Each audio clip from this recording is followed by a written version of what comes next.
Like well, you're done the advertisements? Check, check. 1, 2, 1, 2. Check, check. Bonsoir, bonsoir. Can you hear the tapping? Yeah. Hello. Matters. Mm-hmm.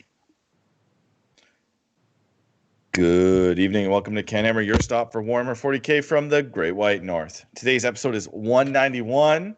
Woo! 9 away from the big 2-0. 2-0. Today's show is going to be all about Necrons. So if you're tuning in for the first time today, this is our weekly talk show where we talk all about 40k and kind of what we've been up to in the hobby and give you some information about the Canadian scene. And joining me all the way from Quebec, we have... Bonsoir, bonsoir. Bonsoir. Ça va? Très bien, merci. And joining us all the way from somewhat northern Ontario, we have... Hey guys, it's Nick. It feels pretty far north when you gotta drive 3 hours up there. But... Yeah, it does feel far, yeah. And from Ottawa, we have... No, Darren's not joining us tonight. Yeah. Oh, he's not joining us. No. Thanks for telling me, the host.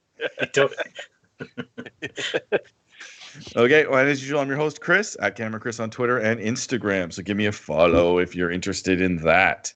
So how you guys been? Good, really good, yeah. Yeah, you've been playing a lot of 40k, Francois? Well, I played this morning, so I'm happy about that. We canceled our game that we had planned because, COVID and all that, but it's still just nice enough outside that I can play in my backyard, which is much safer than playing inside. So I had a friend, Phil, come over this morning and bring his all new Necrons, since that's the topic of tonight's show. And so I played against Necrons this morning. That was really fun. Yes, that's great. It's very timely too, so we'll be able to actually get some kind of insights from some initial games, and that's very good. So Nick and I actually had a gaming day. He traversed the snowstorms and the COVID storms and came down. White North, yeah. So we got a couple games in. So we tried out a bunch of different lists: Sisters and Guard versus Chaos, and then some more Orcs and Orcs again. So It's kind of refreshing getting the Orcs back out, man. It's nice playing a new edition with an army that you actually know how to play very, okay, I guess. I mean, I think they have legs, and especially with some of the changes to the Marine Codex, I think they have more legs now because, stuff like Aggressors and Centurions aren't going to be as prevalent or as strong. So anyway, yeah, it was good. Definitely good games, that's for sure. Yeah. Nail biters. Oh. Yeah, a couple nail biters, and that's good. So I guess we'll just kind of hit it running. So the big news this week is that the Necrons essentially dropped with the Space Marines, and so it's kind of old news, big news. But last week we did the Space Marines, and this week we thought we'd move on to the Necrons because giving our kind of insights so far. So we're not going to go through super detail of the book. There's lots of videos of people reading the book on YouTube if you so fancy and you're bored during the day. We're kind of going to give our thoughts and what we think and how we think it might affect our meta locally. And we'll also give you guys some time to maybe ask some questions if you feel so inclined to do. But yeah, it's we've said that Nick's actually starting a Necron army and it's coming along quite well. So what'd you pick up? I was able to secure about 3 halves of the Indominus box. I picked up the Nightbringer, of course. What else I get? A couple of the Canoptic Doom Stalkers, the tall kind of War of the Worlds guys, the big guns, and some other stuff like a Locus Heavy Destroyer. The Necron dice. I made sure to get did you? Those. Yeah, 100%. I debated getting 2 sets, but I only got the one, because people are already annoyed at me enough with my Tzeentch dice. Oh my God, they're terrible. They're so bad. I'm like, I don't even know what they were. Like, you could have just picked them half the times, being like, these are all 6s. I literally couldn't tell. But that's the Tzeentch way. You just cheat. Yeah, that's it. It's the Tzeentch in me, I guess it's better than the giant stainless steel dice that TJ uses that just ruins terrain pieces. No kidding. Your foam core or whatever terrain just gets demolished by those dice flying across the table. So one thing I wanted to point out, which I don't know, people probably already know this, but I was kind of mind blown about it. So a new Necron Warrior box costs $55 or 55 Canadian. right? And it comes with 10 Necron Warriors and 3 Scarab bases. Mm-hmm. For $60, you can get Warhammer 40,000 Recruit Edition, where you basically get a bunch of rules you can recycle, a cardboard box, and you get basically what I just said, but for $5 more, you get a Necron character, a Marine lieutenant, and then you get 5 Assault Intercessors. And so I thought that this box set, you get a Royal Warden for the Necrons, and I thought I should I want to let everybody know that. So if you're like, hey, I want to play Necrons, but I also want to play Marines, or if you just want to start 2 new armies, just go buy 10 of those or 6 of those, and you'll get your 60 warriors, and you'll get a White Scars army in the process. Well, what do you think I did with my 3 Indominus sets? Well, that might be a better deal, but if you're flushing it out, that's pretty good. This could you might need 1 or 2 more of these, Francois, to flush out your. I think I'm okay right now. No, that was just so mind blowing to me that they're. I mean, that's not the first time that GW does something like that, though. Yeah, I don't know if you box remember the old Carnosaur kit. Yeah, it used to be the same price as the Seraphon Start Collecting, which would come with more stuff in the box. That's just GW pricing. That's exactly what I was thinking. You get the Carnosaur and Saurus Riders and Saurus and a Skink Priest or something. Yeah, and some boxes aren't worth it and some are. So the other interesting thing, I guess, is, or I guess the thing we'll move into, we'll save that for later. So we'll move into our sponsors. We have Dylan and Dan at Red Dragon. We have Hoyt at Thunder Gifts and Games, and Dave at Tista Minis. So please check them out if you need anything during this quarantine time.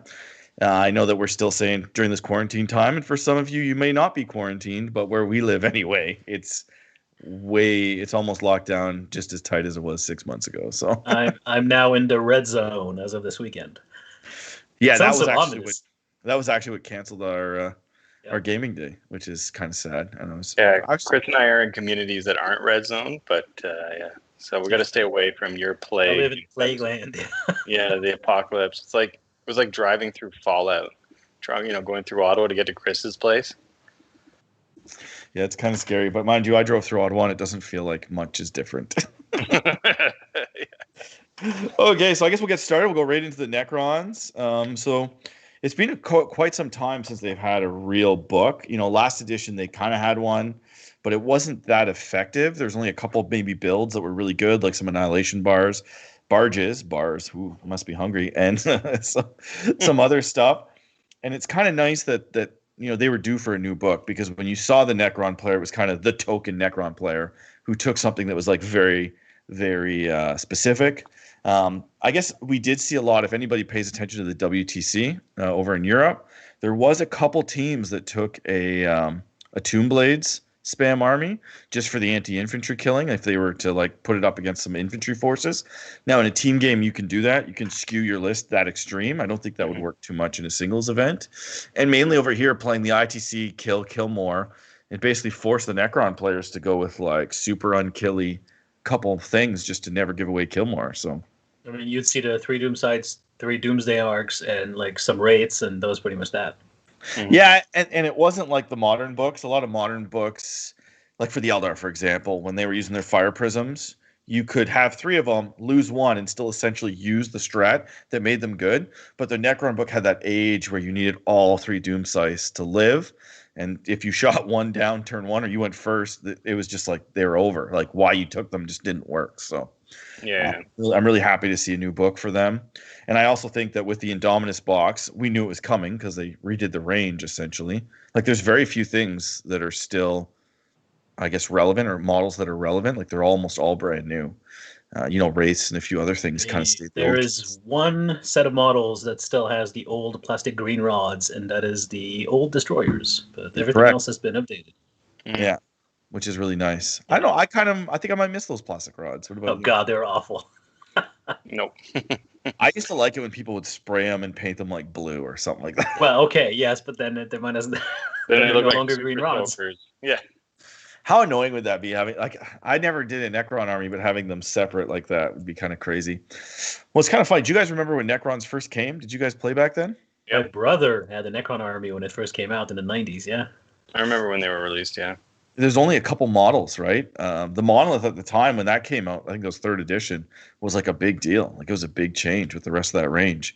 But the original metal guys, yeah, they had like the little pointy kind of laser guns, and they had these skimmers with like 3 kind of feet, and the guys would just sit in them like Space Marines. It's the old destroyer model in metal. My Yeah. brother still has all of them. Really? It's probably worth something now. Yeah, I'm sure he could eBay them to a collector. He's not playing anymore. I think you should steal them, strip them, paint them in your army, and have that classic feel to it. Yeah, I could. Yeah, he won't notice. Yeah, I'm just gonna go into his basement and rummage through his boxes of Warhammer Yeah, stuff. just leave cheese curds wherever you find Necrons for him to enjoy when he's angry. Okay, so that's good. So I guess, Nick, what made you inspired to pick up a Necron army? I've actually always liked Necrons, but as kind of our kind of competitive gamers, it's hard to put, at least in 8th edition, any focus on an army that was arguably one of the worst, if not the worst book. So, and then we just talked about, the models were getting quite dated, and I just hated the green rods. Like, I can understand at the time they were released. I don't know if you guys saw pictures in the chat I sent about like a Golden Demon winner from 1988, and it's just like blows your mind that was the standard at the time of like excellence. So you can understand, like, when they released green rods, that was kind of novel and like pushing it all forward, but now it just doesn't fly. It looks tacky. But anyways, so this new edition, they released a ton of new models. They looked like that real menacing, ancient evil. And we got a glimpse at the rules, and they look to be sound. Like, who knows in a year's time where they're going to sit. But I thought, I'm just about done painting most of the armies I have now. Why not jump on them? It's a good time. Get the first kind of 9th edition codex, be, ahead of the meta. Yeah, and I guess, Francois, so you also are, well, you've already painted a full Indomitus set, right? I have 1,000 points painted, a full Necron half of Indomitus, yeah. And then you have obviously 2 more halves. Yes, and I got my hands on 2 Necron Apocalypse boxes, and I have the Silent King, and a bunch of other stuff. So you're ready to go too. So why'd you switch? Because you're basically a Marine love boy who has like 5, 6, 7 Marine armies. So why did you switch to the robot love? I have 3 Marine armies, only 3. But I guess I have hobby ADHD. I have now I have 9 armies because I'm also building a Harlequin army at the same time. Yeah, I forgot about the Harlequin army. Jeez, they're coming along. Like, I think they forgot about them too. Yeah, they look so amazing. I need spice in my life. I can't just play Space Marine all the time, even though Space Marine are my first and main love. I need that change in my life. So, every once in a while, I like to break out a different army. And Necrons, again, maybe it's because my brother used to play them in the 90s. When my brother and I first started playing together, obviously, we'd play against each other all the time, multiple times a week. And I was playing my Dark Angels at the time, and he had his Necrons, and those were our only armies. And so there's this feeling of nostalgia, I guess, coming with old Necrons. And when they redid the range, I went, oh, wow, I really like the look of these new Necron Warriors. And I want this Indomitus set because I want the Marines. So you know what? That's as good an excuse as any as I need to get a new army. Yeah, you don't need an excuse. Just buy it all. It's fine. I'm in that same boat. So that's cool. So one question I had before we kind of get into the book is, do you think that, knowing what you know right now about this book, this army, do you think it's new player friendly? So if we have a few people that I know are listening that aren't necessarily veteran 40K players chasing the meta, how newbie friendly do you think this book is, Francois? So maybe not as easy to pick up as the usual first recommendation for new players, which is Space Marines, but I don't think it's also as hard to play as something like Harlequins. Like there's subtlety to the army, definitely, but in general, their rules seem to me to be fairly straightforward, and so I think there would be a fine first army to pick up for a new player. Yeah. And for cost, I think they're right up there with Marines as one of the cheaper armies to kind of get into. So it depends what kind of build you're going into, but definitely if you can get your hands on halves of starter sets, which nowadays you definitely can, then yeah, you can build a Necron army for super cheap. Okay, great. So I guess we'll get into the special rules and what makes the army kind of the army, besides the fact that they're undead living machines, which is very different than all the other lists. But so what are the Necron army-wide special rules that make them different? Nick, you want to take that one away? Well, I think the big glaring one is Reanimation Protocols. Just about every model in the army has Reanimation Protocols, and that's one of the big changes from 8th edition. And in 8th edition, what made that army struggle was the Reanimation Protocol, if I recall correctly, was at the beginning of the movement phase, that would enact on the units. Except if you destroyed a whole Necron unit, they didn't get the opportunity to do that. So most people just clued in, fine, just kill the unit, and you don't have to worry about it. So they never really got to take that opportunity to do that. However, now the way it works out is, in a nutshell, somebody either shoots or allocates attacks to your unit. After each model dies, you set aside the number of wounds and put it into a wound pool, into it like a dice pool. So say you lose 10 warriors, you get 10 dice. At the end of that activation sequence, you roll those 10 dice, and on 5 ups, that replenishes 1 wound's worth of models to the unit.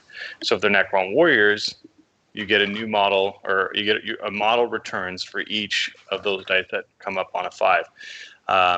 If you have, say, for example, a unit like Praetorians that are 2 wounds, then you need 2 5s to create a new Praetorian, and you have to be able to create full wound models. You can't return a Scorpeth Destroyer on 1 wound. It has to be full wounds. So that's kind of the downside, right, of it, is that exactly. the more wounds that a model has, the less likely you are to reanimate it. So this rule alone, as the big rule in the new book, favoring 1 wound or cheap, spammy kind of models, definitely kind of will skew how we look at the rest of the book, right? Because it's only really available for certain units. It only really works for certain units. So. Well, that depends as well. Go ahead, François, sorry. Well, I was going to say, and if I can get into the weeds a little bit here, I think it's really important to point out that this is not simply a different Feel No Pain. I've seen that online a lot, people comparing it to a Feel No Pain, and I can see where people are coming from, but it is completely different from a Feel No Pain, because you remove the models and then you put them back. And as a matter of fact, the way that the rules are written, you put them back 1 at a time. Each single model has to be in unit coherency, but you can move them completely super far away from where they originally were. And so it's perfectly, and this happened in my game this morning a couple of times, you remove models. Let's say, one thing that happened this morning, I was a little unlucky, and I killed 19 out of 20 Necron Warriors in one go with my Plasma Inceptors, with my White Squares Plasma Inceptors. So 19 models are removed. There's 1 left. Now you rolled your reanimation. It happened that the unit was buffed to reanimating on a 4, rerolling 1s because it's warriors, so most of the unit came back. But now those models don't have to go back where they were. They can snake, they can conga line wherever they want. And so you can reanimate onto an objective. You can steal an objective from the enemy as you're reanimating. You can do a lot of really janky movement shenanigans with reanimation. And of course, against any multi-damage weapon, it is much better than Feel No Pain. Yeah, no, that's an excellent point. And like you said, there's a lot of nuance to it. For example, if you're in a protracted combat against 2 units and the opponent goes first, kills some models, you'll be able to pull models. It's possible that you can pull models away from the opponent's second unit, removing them from engagement so that they won't be able to attack. And like you said, go ahead. No, I was going to say, so there's a couple caveats there that you got to point out. Is this was historically an issue in 8th edition with things like pink horrors and things like that. And so instead of saying, it has to be within range, which is the old ruling of a model that was alive at the start of the phase, basically you can't use it to gain a closer charge, and you can't use it to engage enemy units. Yeah, you can't engage a unit you're not already engaged with. But the fact that they added those restrictions tells me that it is in fact intended that you can snake 12 inches away to a different objective and just put an OBSEC Necron Warrior on it. Yeah, they've thought about it then. They've looked at these, what are the implications of putting models back, and they excluded getting closer charges like the old blue horror trick or whatever, and just snaking into free charges or whatever. But especially in an edition right now that is all about putting OBSEC on objectives, this lets you move out of phase, really, because that's what it is. you're moving your models out of phase as they're dying and reanimating. And Mhm. to me, that is so powerful. Yeah, I think no, I'm going to take a leap of faith here. I think when they design that, they're assuming that the new coherency rules obviously change that a little bit. So you're not, five models aren't essentially going 10, 11, 12, like, 15 inches away. They're going more like, was that like closer to 10 or less? But Yeah, you so can still it's not easily as get impressive, but you can still easily get 10, 12 inches of movement. if you lose enough models. And Right. so I think when you're playing against the Necrons, you still have to keep that in mind that you want to kill entire units, or sometimes if it's the last turn or if it's like the end of a game, you might not want to shoot something to give them that reach, right? So There's you're a gonna have to couple of really think about that. times. There's a couple of times this morning where I decided not to shoot because I knew that he could just take some models that I killed and then potentially reanimate them into an objective he was not on but near to. And so I'm Yeah. like, well, I'm not going to shoot now. Well, how many times are you like half an inch off from an objective last turn, right? You need a Well, 4 run, but you roll a 3. Then Yeah. your opponent forgets and goes, "Hey, what's the harm in shooting this?" Kills 1. Oh, I just won the game, right? Or Yeah. Well, I especially mean, for OBSEC. in 8th edition, near the end of 8th edition, I was taking horrors for that reason. Not only were they a screen for my sorcerers, but I had the handful of points for a couple blues and brims. And the last GT I went to, it actually helped. I won games because of that. A horror dies and then a blue pops up on an objective and whatnot. So it is powerful. Okay, now one of the other really interesting rules that is they've kind of evolved the Necron fluff over time, and so they've added this Royal Court rule, which I think is really fascinating. It does take away some of their flexibility, but basically what it is there's a chain of models. So if you take the Silent King, he has to be your warlord, and so on. So there is no more of like taking the special character for their special rules, but maybe they have a crappy trait and then just taking like a lone other model at the backfield. I kind of like that, where if you're taking the Silent King, he has to be your warlord. And they did that a little bit with Gazgul in the orc stuff, not to this extent, but they said if you take Gazgul, you can't upgrade other bosses to be, more killy bosses and things like that. So I think that's kind of interesting. I don't know yet if this is going to really affect the choices you make in the long run, but I suspect it will. Because it even goes all the way down to like if you take a warlord. So if you want something like a Necrotech to be like your warlord, you're gonna have to basically take no major characters. Well, here's one of the implications I can immediately think. Say, for example, you want to bring the Silent King, and he's not easy to kill, mind you. But now your opponent, say you go to the game and they want to choose whatever the Slay the Warlord thing is. Right now the go-to strategy is, well, okay, I'll just reserve my Warlord for 3 turns and you'll get 0 points. Except now for the Silent King, if you've taken him and you reserve him for 3 turns, the opponent might not get the points, but now you have a 450-point model who you've probably designed your list around, who's sitting out for half the game. So is that worth the opponent saying, you know what, I don't have to worry about, I might not get 8 points, but overall this is going to ruin your strategy if you don't have them on the board. So it is interesting. Yeah, that's a neat point, right? Yeah, because normally you would take that big model and you'd be like, whatever, I'll just make somebody else my warlord. But yeah, it's cool. It's very fluffy. So if you really, the Necron fluff as it's changed, they are kind of that style, right? There is a king and he's the boss, and nobody else would be the warlord over him. So I guess we'll go on to just like Space Marines, just like other armies, they have special kind of regiment features. In this book, they call them dynastic codes. So these are kind of things that you can use to customize your army and build it out. So reading through, they have a whole bunch of different kind of dynasties. Most of them are not that great, in my opinion. There's 1 or 2. So I'll let you guys, what are some of the ones that are maybe great or good to take? Well, there's a fun one. So I think that I definitely want to try a Necron close combat army with Novok, because you get to add 1 to your charge rolls, and then when you make a melee attack on you improve on a charge, you improve your armor penetration by 1. So if you want to run a bunch of like melee destroyers, or flayed ones or whatever, I think that's actually pretty strong for that. Nick, you have one that you like? Well, my first impression was the Nefric. it gives everybody a 6-up invul save. So, if you're running the Silver Tide, all your warriors have a 6-up invul. And we learned that on your orcs, 6-up invul wasn't insignificant. You can spike it and save a bunch of orcs. But also what's very interesting is they get the ability to translocate again. Now, they learn it this time to, if you use it, you can't shoot. But what essentially it does is any unit in your army that has the Dynastic Code, if they want to advance, they advance an auto 6. And they advance as if they're flying. So they can teleport through terrain, through models, through whatever.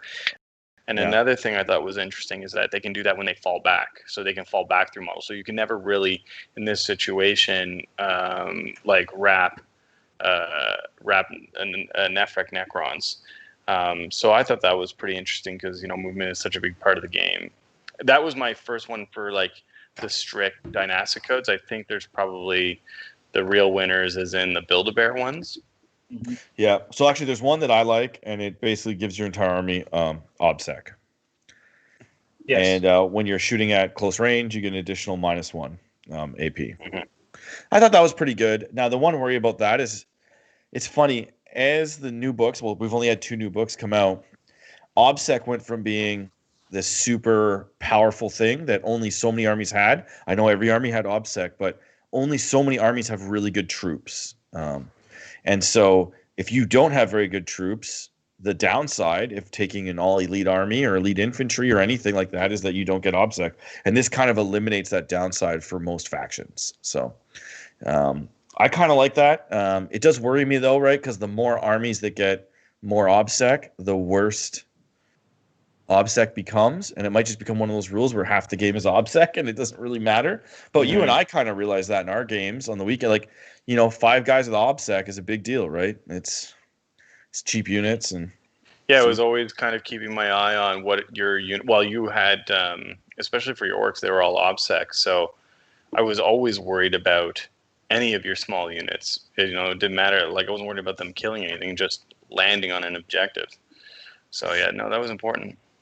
But having an entire army with that here, you could have things like destroyers. You could have your elite infantry, things that are very survivable combat units. They could definitely be OBSEC, and just even if they don't wipe enemy units on the charge, they just take the objective, which is sick. So, but there's also something else that's unique about that OBSEC rule here, Chris. Which one was it? Nihilak, right? Yeah. So it's if you basically already have OBSEC, you get 1 additional model for control. So if you have 20 Necron Warriors on an objective, they count as 40. I think precisely. That's pretty crazy. Yeah. And what it is, sometimes people screen an objective on the edge, and sometimes you only get 3 or 4 models in, right? But now they count as a lot more. So it's definitely helpful. Yeah. That one kind of screamed out to me as initially kind of good, but then as I read through the book, I liked a lot of the OBSEC stuff anyway. So it was do you want to double down? So I guess we'll move over to the Ancient Dynasties, kind of the Build-A-Bear lists. No new modern book would be complete without building your own kind of. It's Dynasty. So, Francois, what are some of the good ones? I guess there's only a few, but they're pretty obvious, right? Yeah, the one that immediately jumped out at me as being incredibly good is that's a Circumstance of Awakening, so the second half of the trait. It's called Relentlessly Expansionist, and it's the one where at the start of the first battle round, before the first turn begins, units with this code can make a normal move up to 6 inches. Now, you can move forward or back with that. So, and any kind of redeploy shenanigans is really powerful in 9th edition. Being able to move your entire army, even if it's only 6 inches, is, I think, really, really strong. It makes some of the secondaries a lot better. I immediately think of banners is now better because turn 1, you're already up 6, so you move 6. You can put the banners out. Scramblers, you can do the middle of the board turn 1 now. Yeah. With just a regular Necron Warrior unit. You move the 6, boom. Not to jump the gun on this, but it works really well with the command protocol that allows you to still shoot and do an action. So you queue that up turn 1, you move your 6 towards the middle, you're on the objective, you drop a banner, and your 20 Necron Warriors are still shooting. That's really strong. Yeah, or scrambling or anything of that nature. And I do agree with you. The moving back part is huge because this edition is, it's a roll for turn one. And so anything that can allow you to redeploy or move is a big asset. You can put your warriors on the line, as we said, to take that chance to grab that turn one objective. But, you don't get it. Now they move back and they touch a terrain piece, or they, maybe get behind a wall, which is probably unlikely, but depending on some of the tables. Cool. So what are some of the, and so what are some of the other ones that are maybe you're going to see on the board? So I think if you want to go close combat, I don't know why, but I'm really feeling the close combat theme tonight. Probably because weird, I play White Star. But I play White Scars. I guess that's what I want to do. But Butchers is really good for Ancient Dynasties. Add with the charge rolls. I think you could combo that really well with the Relentlessly Expansionist for a close combat army that wants to be in your face. You move up 6 before the game begins, and then you add 1 to your charge rolls. That sounds good to me. Sounds very good. Now, we should say that Satan are not affected by these. Correct. Yeah, because I know or immediately... Triarch or Triarch units, yeah. So if you're sitting there, yeah. So some of the more, these are a bit more crazier than some of the other books, but it doesn't apply as kind of broad stroked through the Codex. Okay, any other ones that you think people want to know about or prepare for? Well, so I kind of agree with you, Chris, that depending on your list, as much as the objective secured ones are immediately jump out as instant take, depending on your list, if you're already taking 80 warriors, do you need that? No. Right. So another one, depending, would be Rad Wreathed.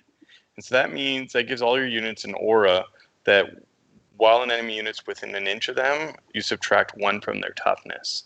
And I think that's interesting because now all of a sudden, Space Marines that are charging your Necron Warrior unit are toughness 3. So your warriors are wounding Space Marines on 3s.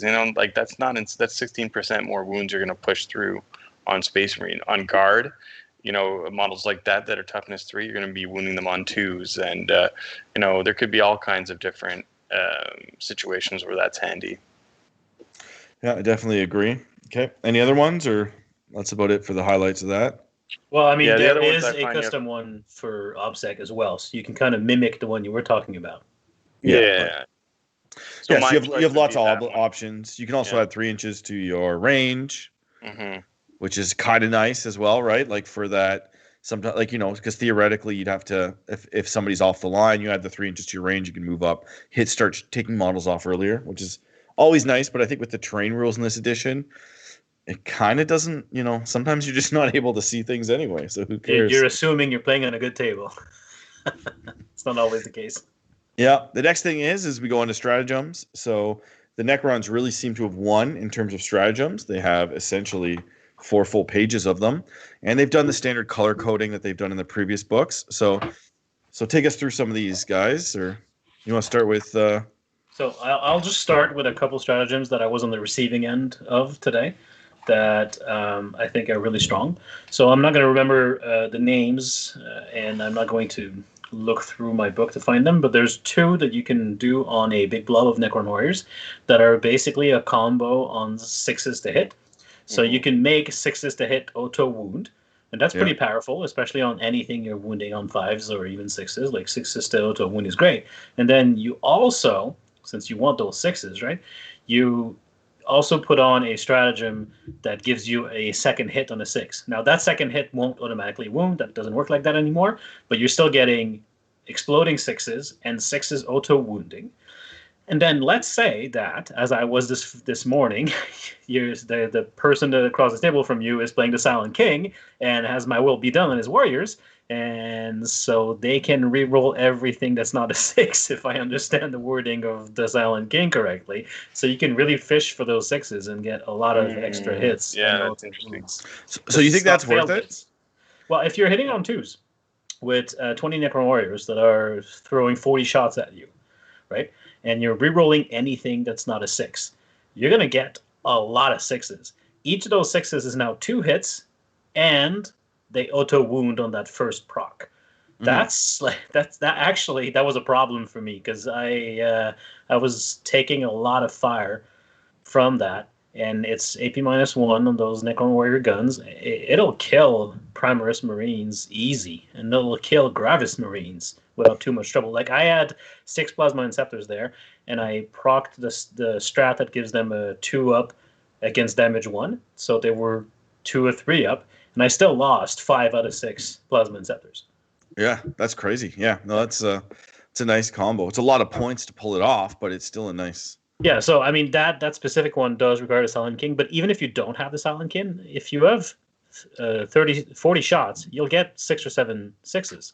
That's 6 or 7 extra hits and 6 or 7 auto wounds. I think that's for 1 CP per strat, 2 CP total for the combo. If you're going to shoot 40 shots at something, it's definitely worth doing. Yeah. No. Yeah. Yeah. So Nick, any other stratagems you like? I know you have a few. Oh, yeah, there's a lot. So one that I feel like people that aren't familiar with Necrons, when they walk up to the table at a tournament, they're going to come up to the Necron list, glance at it, and scythe, and be like, I have no idea why this guy has a Night Scythe. And go ahead, play their game, and turn 2, Buddy's going to push the Night Scythe, and now all of a sudden there's either going to be 20 Warriors or 10 Lich Guard within 1.1 inches of a target that they want to get rid of or stall or whatnot. Because what this does is you can take a Dynasty core unit for 1 CP that's in strategic reserves, and they can show up on the table within 3 inches of a Night Scythe, and it does not say outside of 9 of enemy units. And I think that's deliberate because the monolith equivalent one, the first one of these stack, says outside of 9. So it seems to me that this is deliberate, that this Night Scythe, it also says monolith, you can use it on a monolith, but we're kind of assuming that we're not going to be seeing too many of those. Yeah, we'll get to that. Yeah. Yeah. But anyways, I thought that was a pretty neat trick. And I think if you're spending CP for it, it's a pretty standard precedent. Like Custodes have something similar. Mm-hmm. Dark Angels had something similar. I can't remember if they still do or not off the top of my head, but it's definitely something you need to plan for when you're fighting them. And, possibly if you don't have the units to hold the enemy back, you're going to have to shoot those things down, which isn't as hard now, but it's good. Yeah, so I was wondering why you're looking for one of those. Now I know. No. Yeah. Well, even if you see it coming, like there are many armies that just cannot kill a flyer turn 1 if it's in the far corner, right? Yeah, most people aren't tagging for that anymore because nobody takes flyers anymore. Yeah, it definitely gives you that. And they do have some survivable units, too, that could probably do that. And as long as they end up in terrain afterwards, they may or may not be able to live, right? Or possibly wrap something. So it could be it is core only. So that does limit you because there's only 5 things in the Necron book that is core. But it's so yeah, I wasn't going to mention that, but that's probably the biggest hate you'll read online is that there's only 5 core units. Yeah. So people are raging. So that's one thing where in the Marine book, if something said core only, you were kind of like, what's the point? Everything has core. So we're all good. But here, there's definitely a big distinction. And that restriction actually really means something. So fluff-wise, it makes perfect sense. Not for the Marines. Come on. And the Necrons too. If you the Necron fluff, the Destroyer cult is something very different from the core of the Necron tomb worlds. And the canoptic constructs, and yeah. Okay, cool. So any other ones that you guys think are pretty Entropic Strike. Yeah. We got to talk about Entropic Strike, right? Just bring it on. Now's the time. That's the one that you can use on your Satans, and I should try and find it there because it's just so good. We should try and actually read it for people. There we go. 2 CP, so it's not a cheap one. But you do that on a Satan in the fight phase. When the Satan shard is selected to fight, until the end of the phase, each time a melee attack is made by that model, invulnerable saving throws cannot be taken against that attack. That's basically a whenever you want it targeted null zone or Death X. It's so strong. Yeah, it's still 2 CP, but I like that tool in the toolbox, It adds the value where now you need that Satan model because let's face it, there's a lot of times when you just need that 3+ invul thing to die, right? Like Custodes. Blade Guard. Blade Guard. Blade Guard, sorry. Turkey. So this adds a lot of versatility, and it almost makes a Satan. Besides the fact that we'll get to that, they're pretty damn good on their own. This makes them, I think, a guaranteed take, at least one. There's another use for it as well. On a Satan, you think you wouldn't normally use it for, but there is a use to get rid of a unit that's been plaguing people from AdMech that we can talk about later. You want to wait till later, or you want to spoil it now? It's up to you. I can spoil it now. So let's spoil it now because we're talking about this strat. Yeah. So basically, The Nightbringer is the talk of the town, right? And he's got two different attacks. He's got the big attack that's twice his strength, D6 damage, AP4. And the big rule for that attack is that specific attack is he ignores invul saves. So you think, okay, this is unnecessary for the Nightbringer. Because he also, as his own standard rule, ignores like things that like feel no pain or things that limit the number of wounds a model can take. However, he also has a reaping attack, like a sweeping attack that he doubles the number of attacks he takes, and they're only 1 damage. But those don't ignore invul saves. So you would have normally thought, okay, well, again, something like Electro Priest on their 2+, 5++, they'd be safe. Well, now you can still Entropic Strike the Nightbringer. The one, because they're only 1 wounds, those Electro Priests. He cleaves through their invul save, and with his special roll, he cleaves through their feel no pain. So there's a good chance that Nightbringer just kills all the Electro Priests in 1 shot. And it came up to me because I fought Electro Priests at our last RTT, and I was like, kept thinking, how do I deal with those things? And the Nightbringer is just like, done. You got to kill them before they kill you. Even Plague Bearers, you want more attacks, but you're still now with the strat ignoring their invuln and their feel no pain. Mm-hmm. Yeah, it's definitely good. Definitely good. It's really good. And you can use it on a Tesseract Vault, and so that you're hitting on 6 close combat weapons, ignoring Vault saves. Because it just says Satan Shard, right? That's true. It does have that keyword. Yeah. So if you want to hit on 6s, and I'm not saying you should do it, but it'd be really funny if you killed. I'm going to say, don't do it. Yeah, I just thought that was neat because normally it's funny. Yeah. Okay, so one thing that they did really well in this book, if I think we're done, that's all the ones that I think we wanted to talk about anyway, is they actually started separating out I'm going to say Legion specific, but in this one they're dynastic stratagems. So you no longer have to kind of search through which one's for this Legion or that Legion or whatever. I know they were kind of grouped before. They're on a separate page now. So that's something that this book is, as we're going to maybe talk about a bit later, is very well organized. And you could tell they've learned from 8th edition. And they're a lot easier to follow and read and reference, which is really nice. Now, so if only they could organize the app in the same way. Yeah, we're not going there. We're not going there. Actually, one of the nice things about this book, which we should talk about, is that when you buy the hard copy, you get the digital copy now. Yeah, it's true. Although I did that, and there's an issue because you put your code in the app, and if you browse to the Necron Codex in the app, everything's unlocked. But if you use the search function and search for like a Necron stratagem, you click on it, it will be locked. At least it was for me. So there's a glitch. Okay. Yeah. I'm testing it right now. No, it's fine. Okay, so maybe this app is very buggy, so maybe that was just for me. I normally don't like this app. I'm gonna admit I normally don't like this app, but it actually was flawless. Me inputting the code and it working like it's. This is the one time the app kind of worked as intended. Yeah, well, as an AOS player before, I definitely didn't like that. That sometimes I felt the need to buy the book twice if it was my main codex or army book, because you wanted it on the go, and then you also want the hard copy for when you're sitting at home and enjoying the artwork and stuff like that. Yeah. And somebody stole Scurry's code because he accidentally showed it on stream. I know, I saw that. Really? Yeah. Oh no. Poor guy. He says, at least send me some Patreon, dude. It was pretty cute. Okay, the next thing is they've kind of gone with the standard thing with the kind of the Marine book, and basically all of your items now have a cost, right? To take them. Yeah. What do you think of that? That's a big change. Like items have been free for the whole last edition, and all of a sudden now they decided that they need points cost again. You think that's for balancing purposes, or? I think so, and I kind of like it in the abstract. A lot of the Necron ones, however, feel like they're not worth their points. So I feel like there's a lot we're not gonna see. Like we're gonna see the perennial favorites like the Resorb and stuff like that.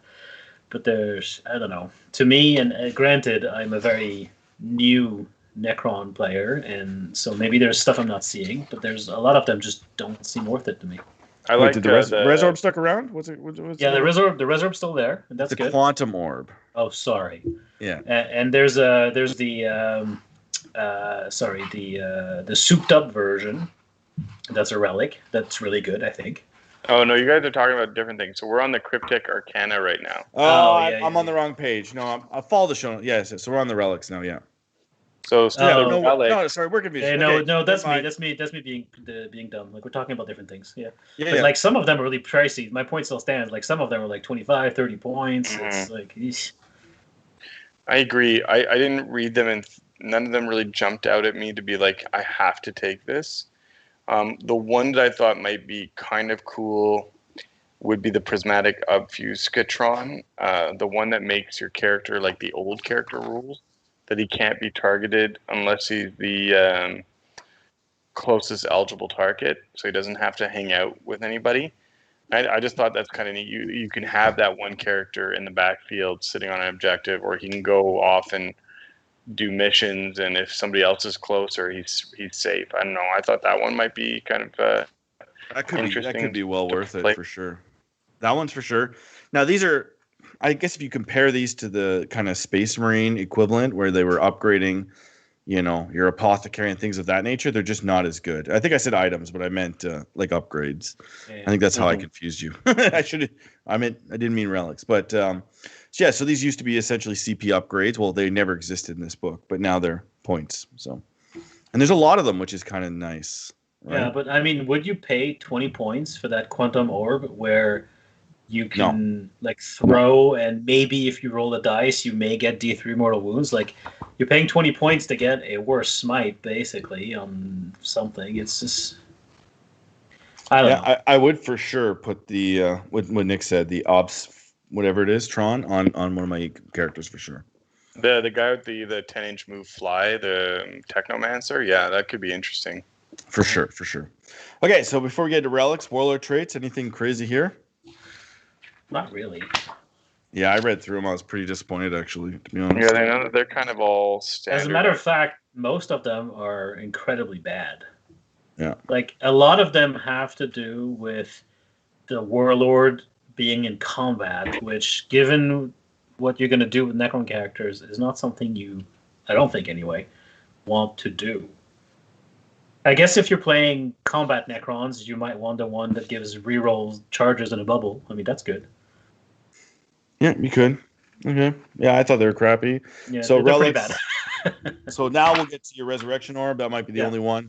Veil of Darkness. Veil of Darkness. Yeah, Veil of Darkness. But it's kind of neat that the ones that were good in the previous edition are still good now. So yeah, thank God for that.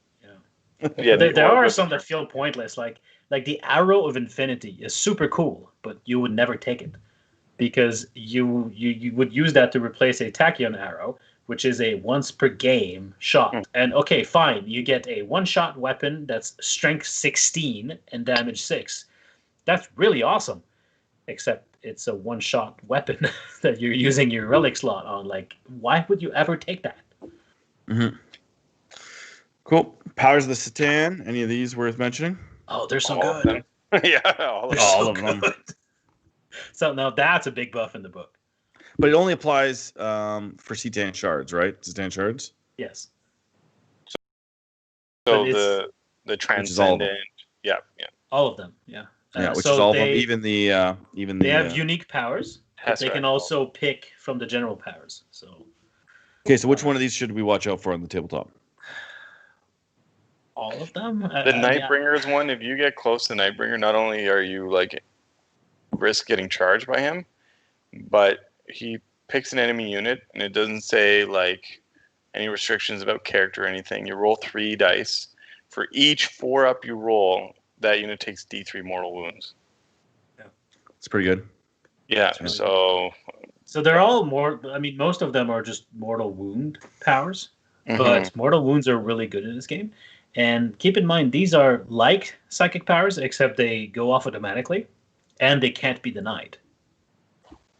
Well, automatically, you need some of these. You have to roll dice, right? Okay, yeah. So, sure, but many psychic powers you have to roll dice too. Like if you do. No, for sure, you can't deny them. That's a big point. You can't deny them, and Sky of the Falling Stars, really good.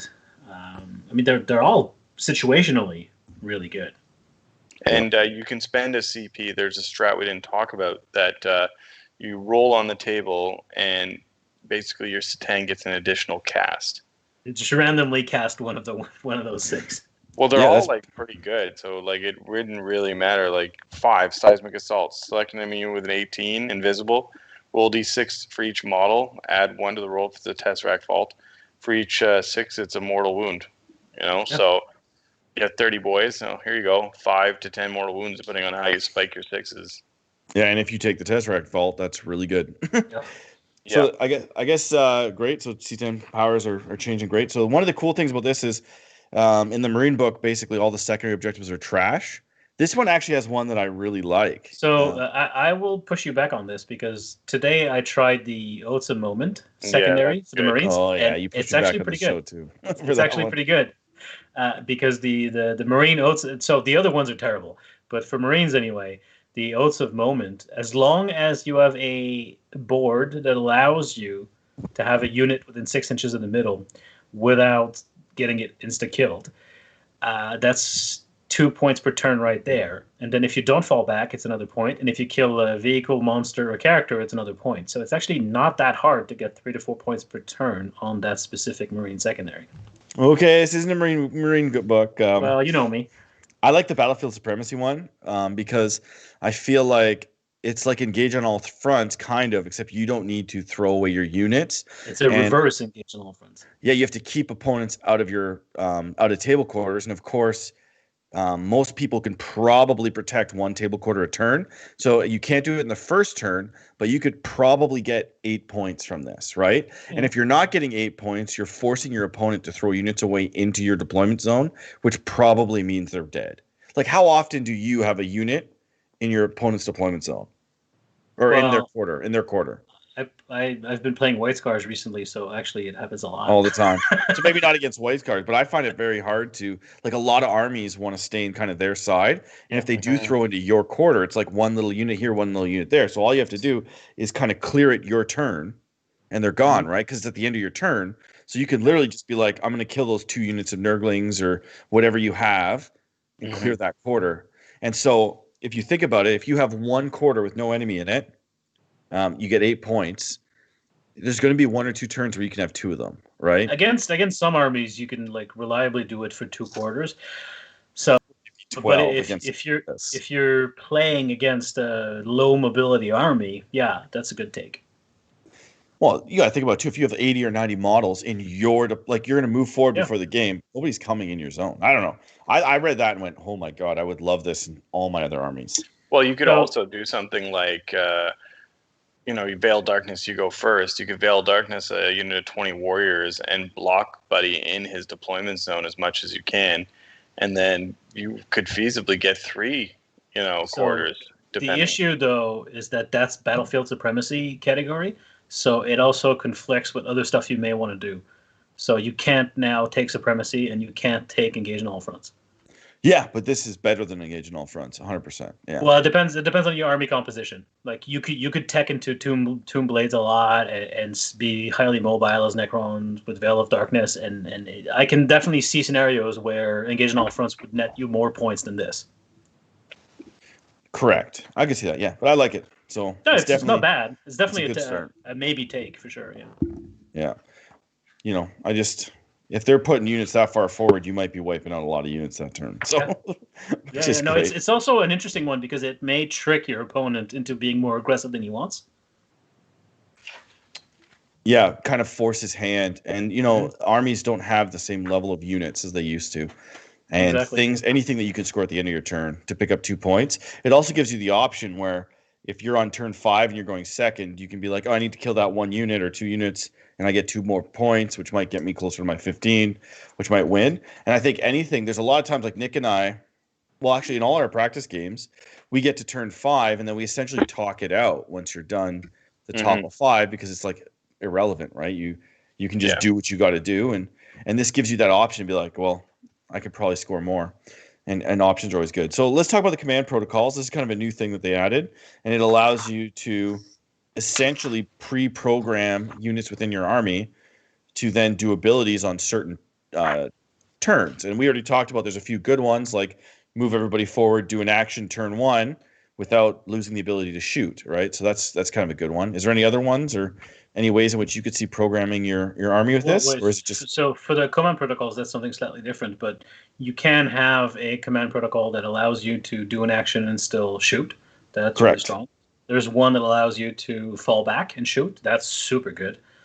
There's one that allows you to heal yourself better. So it's either living metal regains two wounds, or you reroll one of the dice for your reanimation. That's also pretty good. So is it pretty good though, the fallback, because you have to choose when it happens, right? So yes, that's the issue with it. So you have to pre-program them. So you have to like go, well, I expect that. So let's say you're Necrons and you're fighting White Scars, and you expect to have a lot of charging happening turn 3. You can go, well, if I'm going second, then turn 3, I want to be able to fall back and shoot. You program that in. You could, however, totally miss, and you might find that actually you needed that turn 2, and now you don't get it.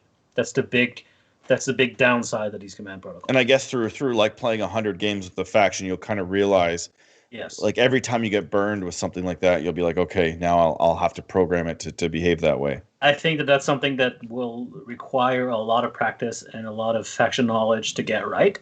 But also, you have workarounds. Like the Silent King lets you swap in a protocol.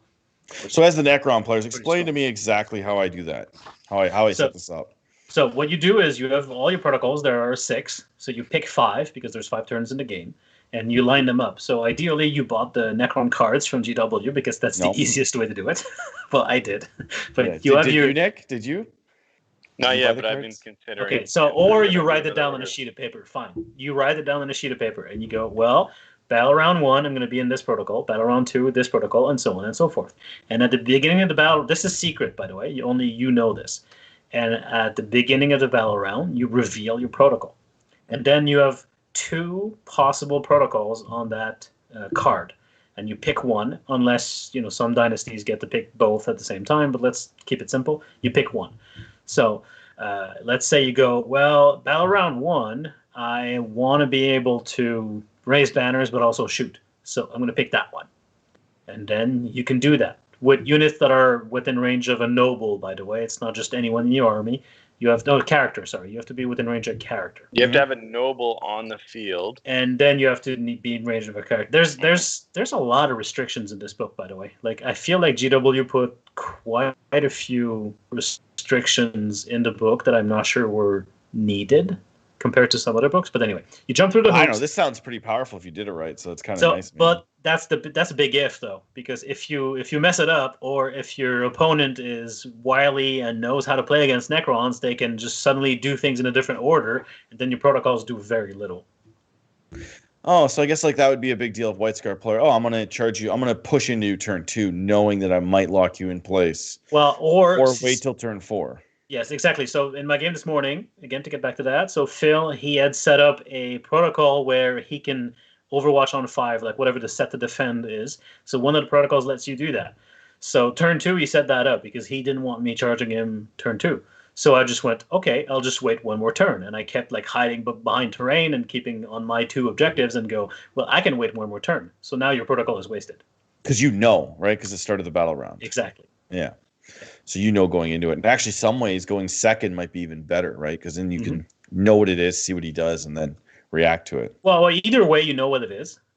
I was going first, and he went, well, this turn, I can Overwatch you on 5s. And I'm like, well, then I'm not charging you unit of 20 Necron Warriors this turn. I'm going to wait till next turn. And I kept hiding for one more turn. Okay. Yeah, no, that makes a lot of sense, yeah. Yeah. Any other ones besides that one that maybe sounds good? Or some of the crazier ones? Or no, that's about it you have to watch for? Overwatch. Yeah, those are the ones. Fall back and charge. The being able to perform an action and still attack with ranged weapons without losing the action. I think that's pretty good. So yeah, it'll take some practice to put them together.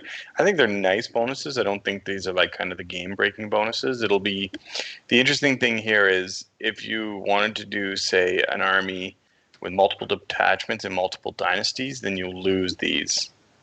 Yeah. So you have to go kind of mono dynasty if you want to use these command protocols. So time will tell whether it's more beneficial to mix, say, Novak and whatever else versus just going, mono whatever. to have these command protocols. And I think that's actually something that GW did right in the balance, where when I'm looking at it, I'm like, well, these are good to have, but they're not must-have. So I could definitely see mixing dynasties and not having those and still having a good army.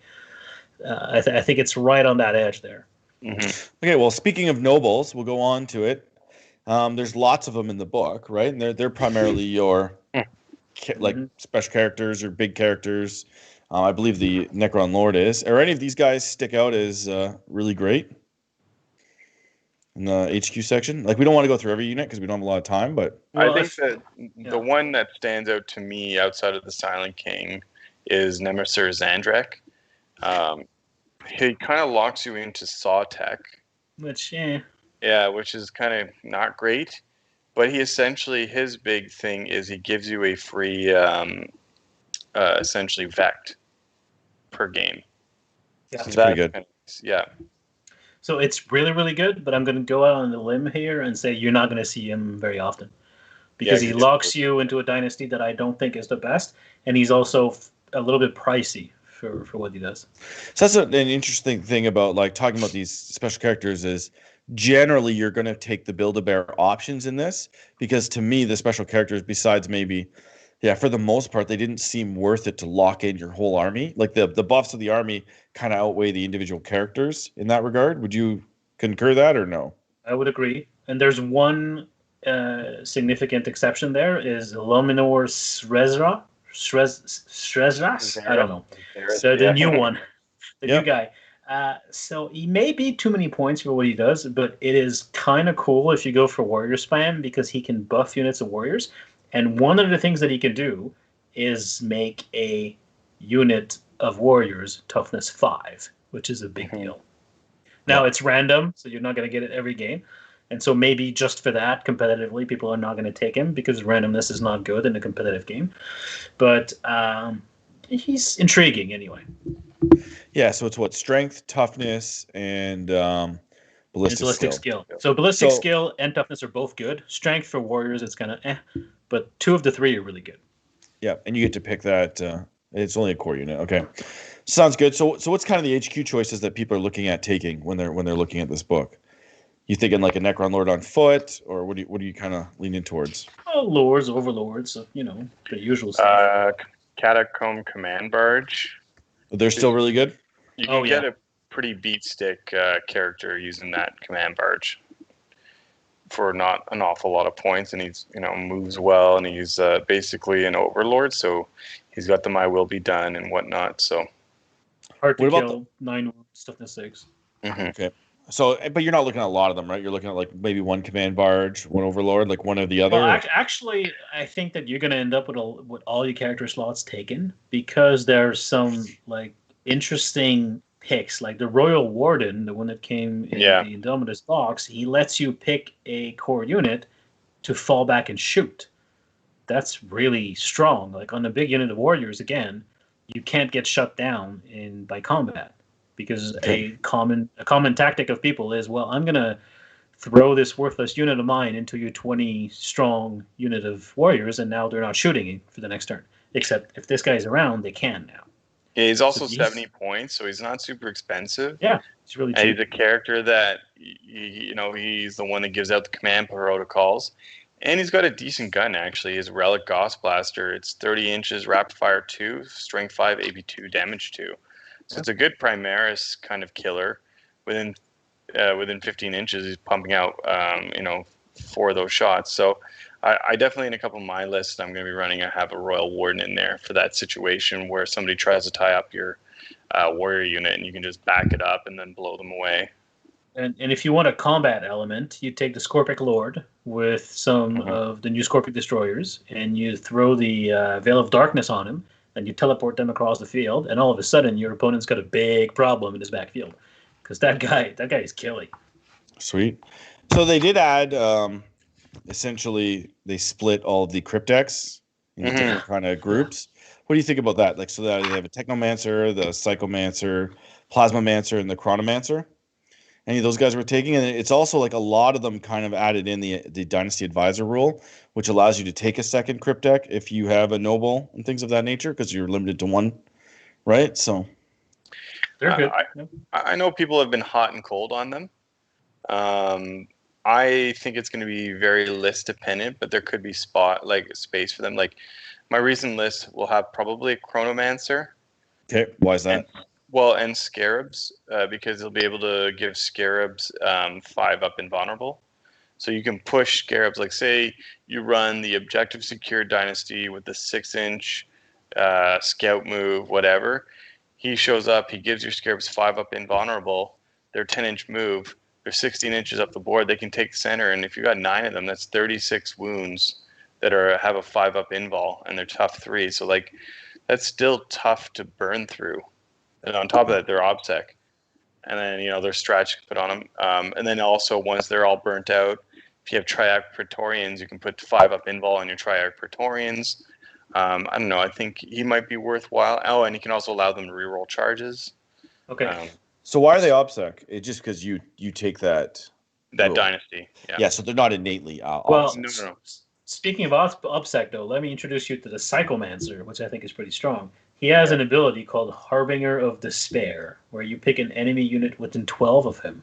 Then you roll 3d6, and if you beat their morale, the selected enemy unit cannot perform actions, loses OBSEC, halves advanced and charge rolls, and cannot fire Overwatch. Like, it's okay, so it may be a little bit situational, but being able to, of all these things, just remove OBSEC for a unit, that's pretty good. Yeah, it's also very reliable with 3d6, right? Yeah, 3d6 beating the leadership is pretty good. Like unless your target has leadership 9 or 10, which some things in the games do have, but it's rare. Like on average, reasonable. You're gonna get it. Yeah. Yeah, with 3d6, but range is 12, guy moves 5, so he's danger close. But of course, when you have a ton of bodies in front of him, that could be a real option. But he's cheap. It's not expensive. Well, yeah, none of them really are, right? It can be something like, in our game where you're fighting for the middle, you have 20 Orc boys against 20 warriors fighting over that middle objective. They're kind of stuck there. And then he shows up, removes OBSEC from the Orc boys, and now you have the objective. So PSI 915 says 10.5 is the average roll on 3d6. So yeah. So average roll, you're basically getting everything in the game. So that's great. So I guess that's the HQs. Obviously, we don't know the exact combo, and it's going to be heavily dependent on what you take in your list, as kind of Nick alluded to, which is something I really like about it. And I do like the fact that the Necrons went from having only a handful of, well, they had a lot of special characters, but a handful of kind of generic characters to now having a lot of options that, of course, change what you take in the list, which is great. So we go on to maybe my favorite section of the book is the troop choices. So they only have 2. These are also both core, which is obvious they're core, but this is almost half of the core models in the book. And so we have Warriors and Immortals. Now, this question came up earlier, so I do want to kind of specify it, is the Necron Warriors have 2 guns. They have a Gauss Reaper and a Gauss Flare now because of the new kit. And basically, Gauss Flare is 24-inch range, and the Reaper is 12-inch. So if you're new to the game, you probably always want to build the Flare. Correct? So, yeah, for most of your Warriors, yes. But I can see... one unit? Yes, I can see a use for a unit that can, because it's assault as well, so with my will be done, you can run a unit forward, and that Strength 5, AP 2 threshold is actually, especially if you're fighting a lot of Marines, a big deal. Well, anything in general. It's just the range does really worry me, but if you build it in, I would just say, the question was specifically asked for somebody who's more casual. Yes. I would say you can't go wrong with the 24-inch Gauss Flare, but it's also rapid fire, so if you get within 12 inches, you're getting 2 shots anyway. Correct. So there is some definite things for that. I think you need to build around the Reaper, but it still has a place. Now, one of the really cool things for Warriors is they reroll 1s on reanimation. Mm-hmm. That's huge. Yeah, it's just more bodies coming back, right? I was a witness to that this morning. It's very powerful. Okay, so now we also have the Immortal. So I don't want to.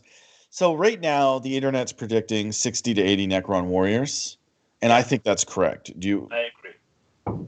With the way that the Reanimation Protocol, like when you read that rule, I think we read it on the last week on the podcast. We talked about it a little bit.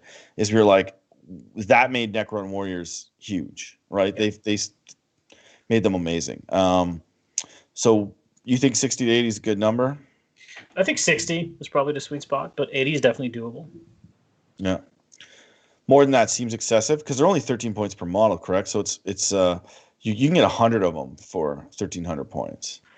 Yes. Yeah, then you run the risk of not having tools to deal with situations like, I don't know, you come up against that Custodes player with an Ares gunship who's dropping 20 mortal wounds on your Necron Warriors that can't reanimate from that. You know what I mean? So That's brutal. It's brutal. Okay, so Immortals. You like these guys at all? I should say also Necron Warriors are 10 to 20 models. Immortals are only 5 to 10. So Warriors at 13 points. Immortals are 17 without with the Gauss Blaster and not the Tesla Carbine. They have an additional toughness. They're tough 5. They're save 3 instead of save 4.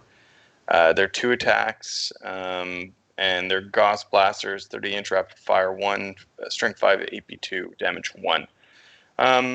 So I think you get value out of the individual model, but without the reroll 1s and limiting the unit to 10, part of me with the 30-inch range, part of me feels like these are maybe your backfield objective holders in cover. If you can get them in cover, so they're on a 2-up save, toughness 5, then they're reasonably tough to pull.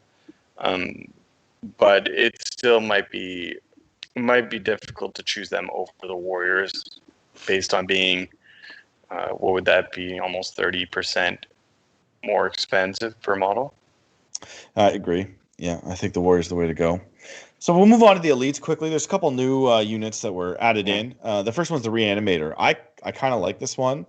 It's only one unit. You pick one unit within 6, and you can essentially you basically heal it, and so you add 1 to the Reanimation Protocol. So the reason I like this guy, which might be BS, because obviously I don't play Necrons like you guys play them. So I kind of sometimes there's that time when you throw that one unit out there, and this could be a way to essentially mitigate your losses. And with a lot of the ruins, this guy, he is tall and skinny, but he does fit behind all the ruins, I think, on my table, so quite well. He's actually much anything over 5 inches than a Doomstalker. So like the Doomstalker, the one with the cannon, is much taller than he is. So he's actually quite a bit shorter than that one. But we're playing on a table back there with like 8 or 9 5-inch ruins. So this guy could easily be behind it with a warrior unit out front, and just those warrior units are now, you have to remove that unit or you're host.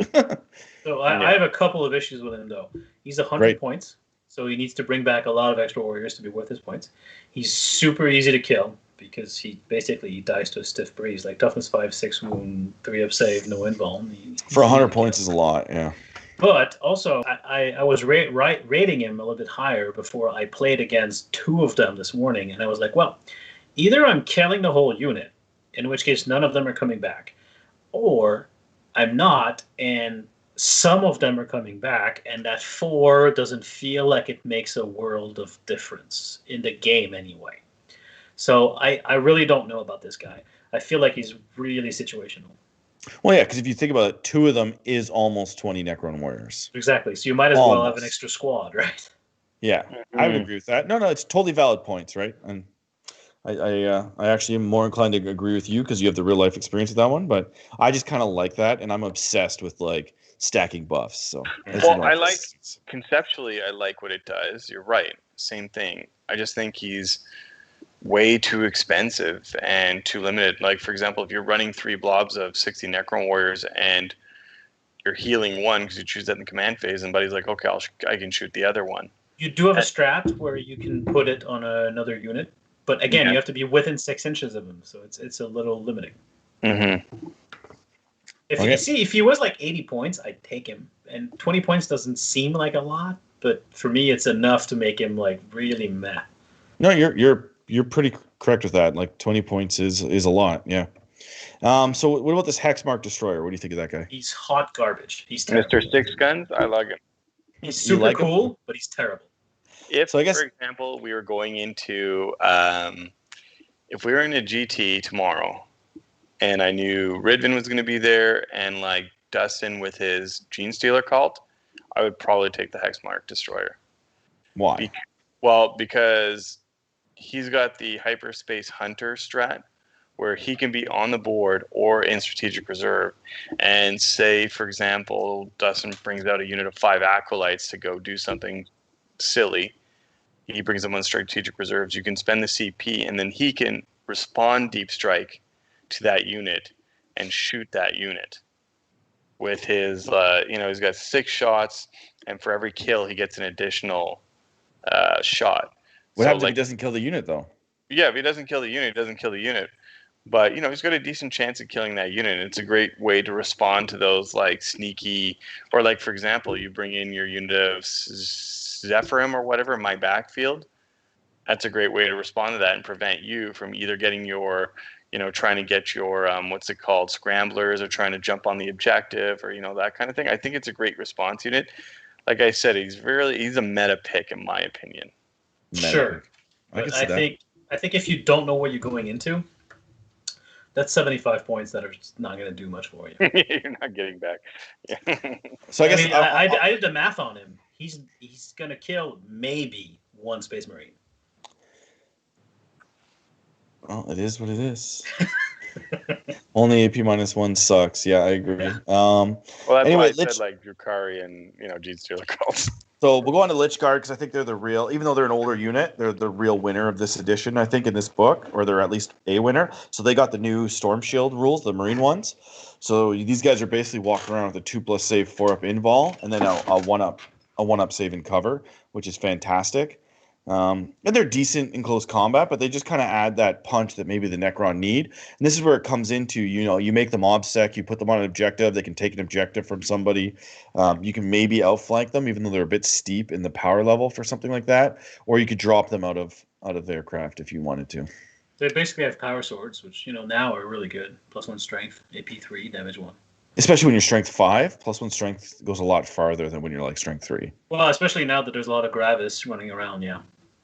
And the Warsights are good too, right? You're talking about except strength if you're using 7, the Warsight, you -4 can't damage. have a shield.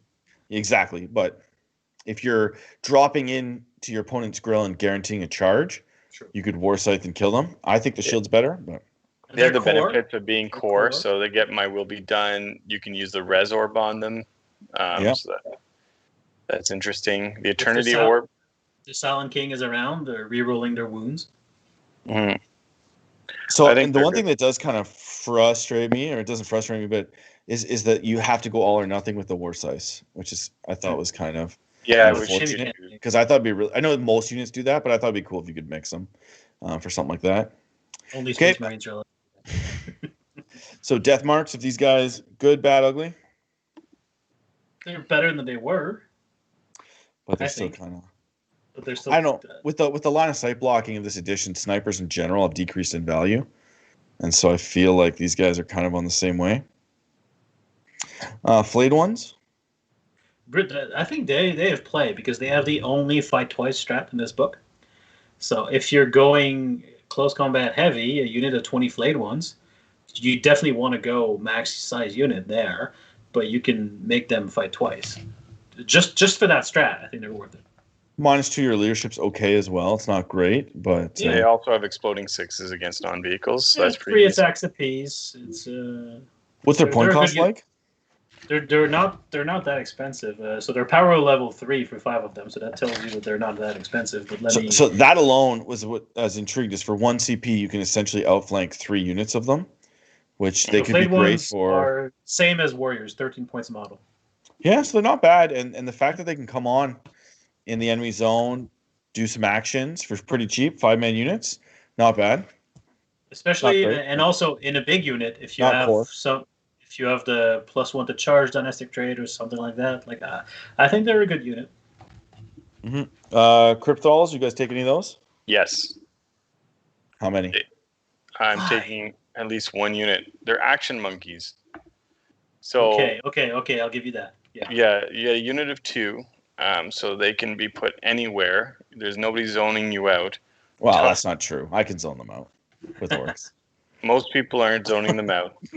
Top 5, 2 wounds, 3+ save, and they show up and do an action, and they're not insignificant to try to pull off the board. It's not your bolt pistols that are going to get rid of them.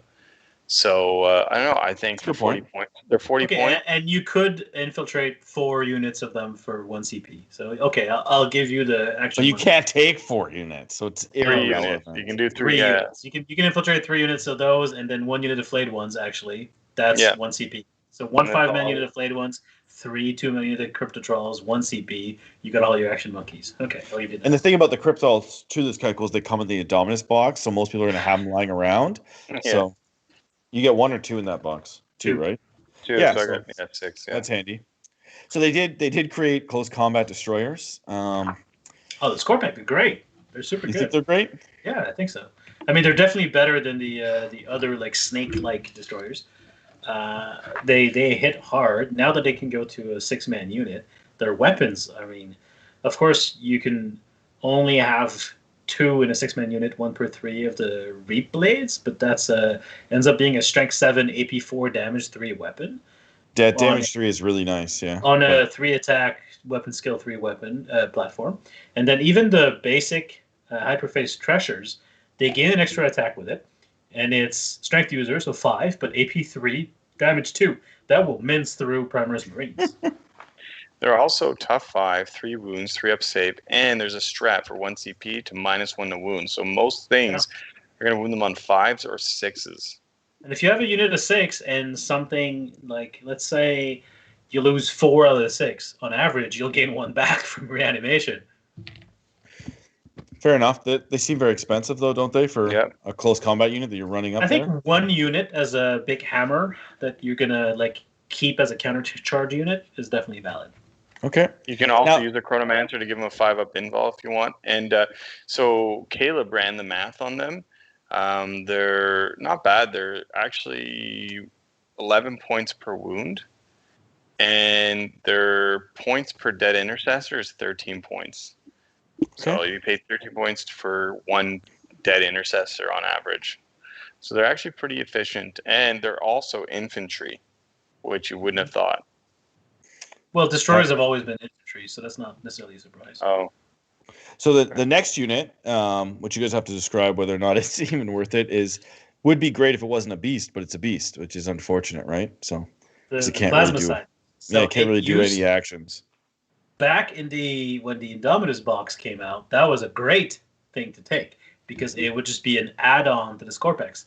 And then if you got shot by a las cannon, you'd just take that wound on the plasma site and just kill Yeah. that. So it'd be like an ablative wound. Now it's its own separate unit, which means it's not great. Yeah, because it can't do Because- actions, so there's no real point. Right? And its whole thing is it buffs the Scorpex, but if you roll a 1, you kill a Scorpex. so that doesn't seem worth it to me. Not worth it.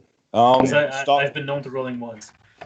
Are the Triarch Stalkers valid anymore? Or still valid? a lot of this stuff is we have to wait and see, right? So They're the a wait thing and with see, Strike okay. Stalker is if you have a real shooty gun line, it has a special rule where if you hit something with it, all of your other units get to reroll hit rolls of 1s. So if you have like a gun line with a lot of big guns that don't normally get rerolls, like the Doomstalkers or whatever, then maybe it's worth having 1. Or you I could d- just it take d- more. Well, that's what I was going to say. It's not at the top of my list. Let's just say that. So actually, I guess one thing that was we'll go to the next section. We're on to the Catan shards. So there's the 3 of them: Deceiver, Nightbringer, and the Void Dragon. Void Dragon, of course, is the new one with the shiny new kit that is not really growing on me yet, but we'll see. Oh, I think was- it's awesome. You think it looks awesome? I think it's a surprise that they didn't update the models for the Nightbringer and the Deceiver. And the one interesting thing is they actually put a picture of every model next to its entry so that you know what it is, and they use the old pictures. So And if you put a Nightbringer next to a Void Dragon, it's pretty hilarious because the Void Dragon is a big kit.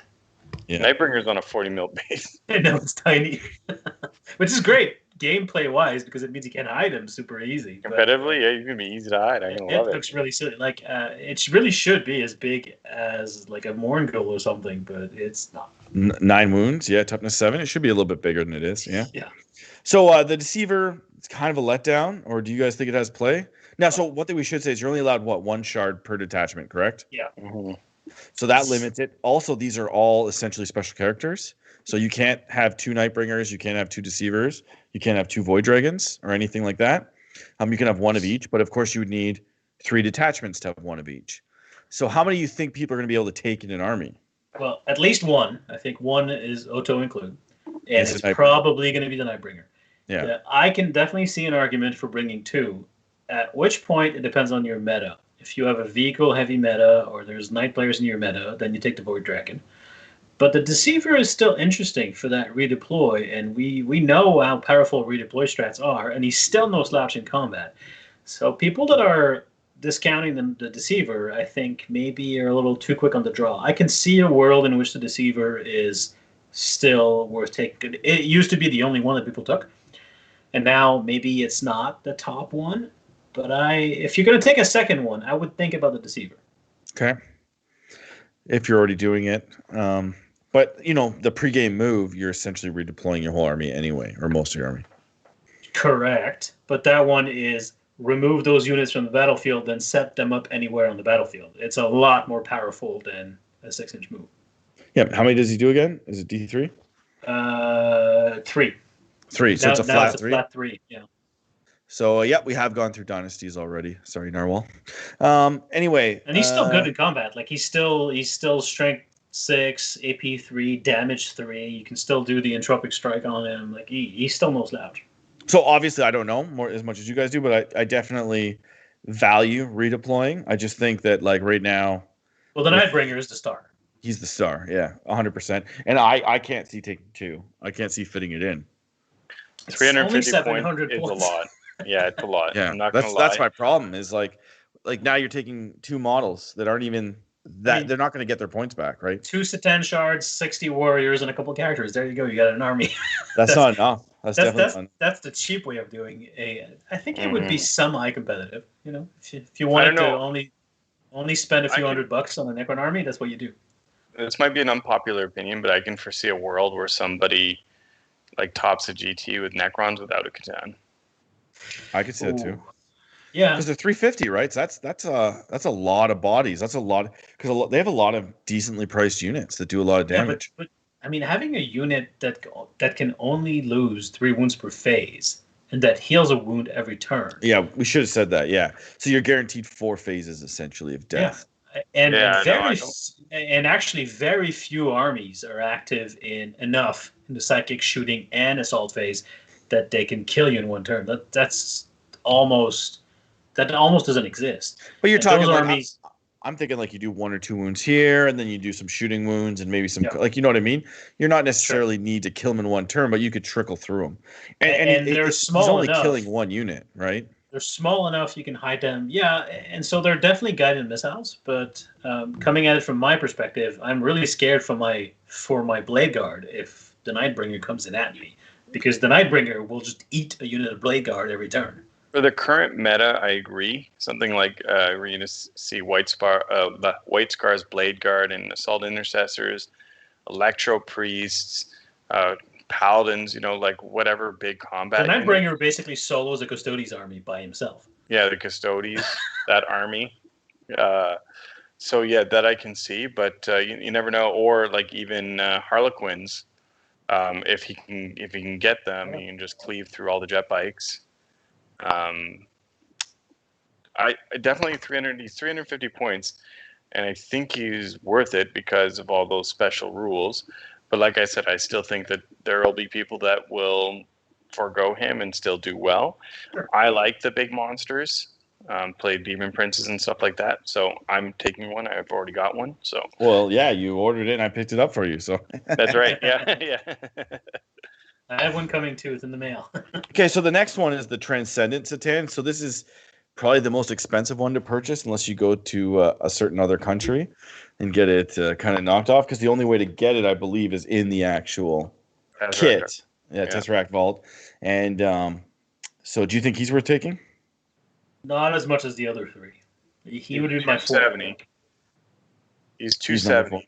So he's cheaper. Yeah. He can pick his 2 powers, and he's got the random ability. I mean, he feels like a poor man's Satan. You might as well, in my opinion, just right now, pay the extra 70 and get the Nightbringer. But who knows? You know, we could be surprised where somebody's going to take him and do well with him. Maybe.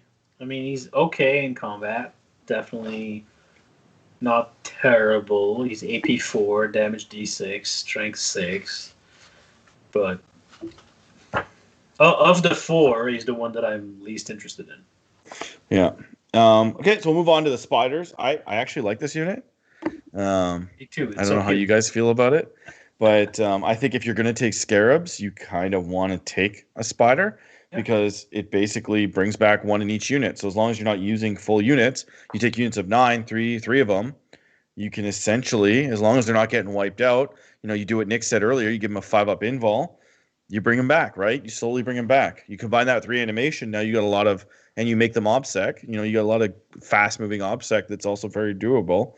The only issue with it is it's slow, so it's going to struggle to keep up. But it's slow. It's still 6 inches. Yeah, you can advance it. But you have to advance it. Yeah. Something I want to do though. I want to play because I just love the look of Scarab Swarms. I want to try and play 20 Scarab Swarms. I can maybe hook you up. I got a bunch of those resin bases that are Darren gave me. I think I own now 24 of them. Well, I guess, yeah, because you buy the Warriors, they come with 3, right? Yeah. So you only really need 27 to max them out. I own 24, so I'm close enough. Okay, great. So I think we talked about Scarabs a bit earlier, and they're pretty decent for what they are, and they're cheap. What about the Ophidian Destroyers? Anything good there? No? I mean, rules-wise, I like the Scorpic ones better. I mean, sure, they can deep strike, but they're kind of fragile for their point cost. These got more output. They're a bit more of a glass cannon, so yeah, they die easy. And they got a kind of a deep strike ability, but it's time will tell whether these guys will see the table much. To be honest, are you talking about the Spiders PSI 915 for the +1 to hit? Okay, and then Tomb Blades. These were historically pretty good at clearing hordes. Still are. They still are. Now hordes are not. They're making a comeback right now, and they're definitely showing up more and more. So you might see more Tomb Blades here and there. So I definitely personally, because I was really interested in these, because these are a historic ETC unit or WTC unit where you would spam them to eliminate people that take 200 model lists and things of that nature. So I definitely think they have some play. They're very fast as well. 14 inches. 14. Yeah, and they have the core special rule, which is pretty good. Or core keyword. The only issue is that they're bikers, so they can't do any action. So you can't really benefit from their 14-inch move as much. No, but engage on all fronts, go steal objectives. I still think a unit or 2 in an army is a good investment. So yeah, PSI is basically saying a spider rather than rushing up uses a counterpunch unit. I think that's good as well. But I think if you're not using it to generate Scarab Swarms, you're not getting value out of it as much. But I could be wrong with that. Well, I mean, the spider in combat is for some reason strength 8. Well, it always has been. It's always been pretty decent. It's just crazy. Yeah. It's got some decent shots and it's tough. Yeah. You could probably do either counter. You never necessarily want to rush anything this edition. Well, some things do, but generally rushing is always a bad idea in this game. Unless it's a calculated strategic move. So Tomb Blades, I think, are still pretty good. Praetorians? I like them. They're pretty killy. 10 shots. If you take a unit of 10, they got 10 shots that are -2 or -3 2 damage. So, and then in combat, they're -3 2 damage. So they seem like the perfect intercessor killer. Yeah, they are. They're not crazy expensive, and movement 10 is pretty awesome. And they fly. Yeah. And even just taking a small unit of them, I'm not going to say you want to spend their points to do actions, but having a 10-inch moving unit that can zip around, get you engaged, and then also be a threat, shoot something and attack something. 5 of these guys might be decent, 2 or 3 units of 5. I could definitely see it. Next unit kind of sucks. The rates. I have 18 of them. The rates are good. I don't know. I mean, they went down in points. They still have now they went to a 3-up save. So they went down a point. They gained, living metal and reanimation protocols. They have all that stuff now, which they never used to have. But you think they're decent? So I think that they were good before, and now they're cheaper, and they gain stuff that they didn't used to have. The only thing that they lost is they went from a 3-up to a 4-up invulnerable save. But they're still 3 wound, toughness 5 guys. The big thing that I like about them is they move 12. Hit on 4s, though. So they have 4 attacks, but you're only hitting twice. There are ways to buff them, sure. But it is strength 6 minus 2, but... To me, they're not there to kill things. They're there to get in the way of things. So okay, I can see a unit of them still having a place in an army. They're But probably not not in. So they're probably not 18. They wouldn't be on my list if I was to write a tournament list tomorrow, but I can see them working. Okay, well, you put a little bit of hope into my... Because I had 18 of them, and I'm like, I could make a Necron army around this, but I don't think it works. I also have 18 of them. So you're biased. Okay, you're biased. I know I'm not a Necron player. Don't ask me why. I have 18 of them. Yes, how did you end up with 18 of those? I'd use them for a conversion, but they're good either way. I see. Annihilation barges. These things improve? Yeah, I think skip. Doomsday Arcs, did they improve or go down? Because they did change living metal, correct? Quantum shielding. Sorry, they changed quantum shielding to be it's basically essentially a 5-up invul and transhuman. So it's technically worse. Depends what you're getting shot at by. Of course, but it's also better for your sanity because that was annoying. Yes, it was. That was annoying because you used to have to roll a die. You'd have to basically roll under. Under. Over. There was the only thing in the game that you'd have to roll under. Yeah, you had to roll under, and it was just annoying. Just annoying when they kept just rolling a die every time you did damage. And when I had 18 mech guns, it was like a big deal because it would take like an hour. Yeah. But all in all, I still think they're one of your few options for really heavy long-range firepower. So the Doomstalkers have the same gun, and they're much cheaper, and of course less sturdy. But I think point for point, I might be inclined to go Doomstalker now. But they're still good. Yeah, I think so too.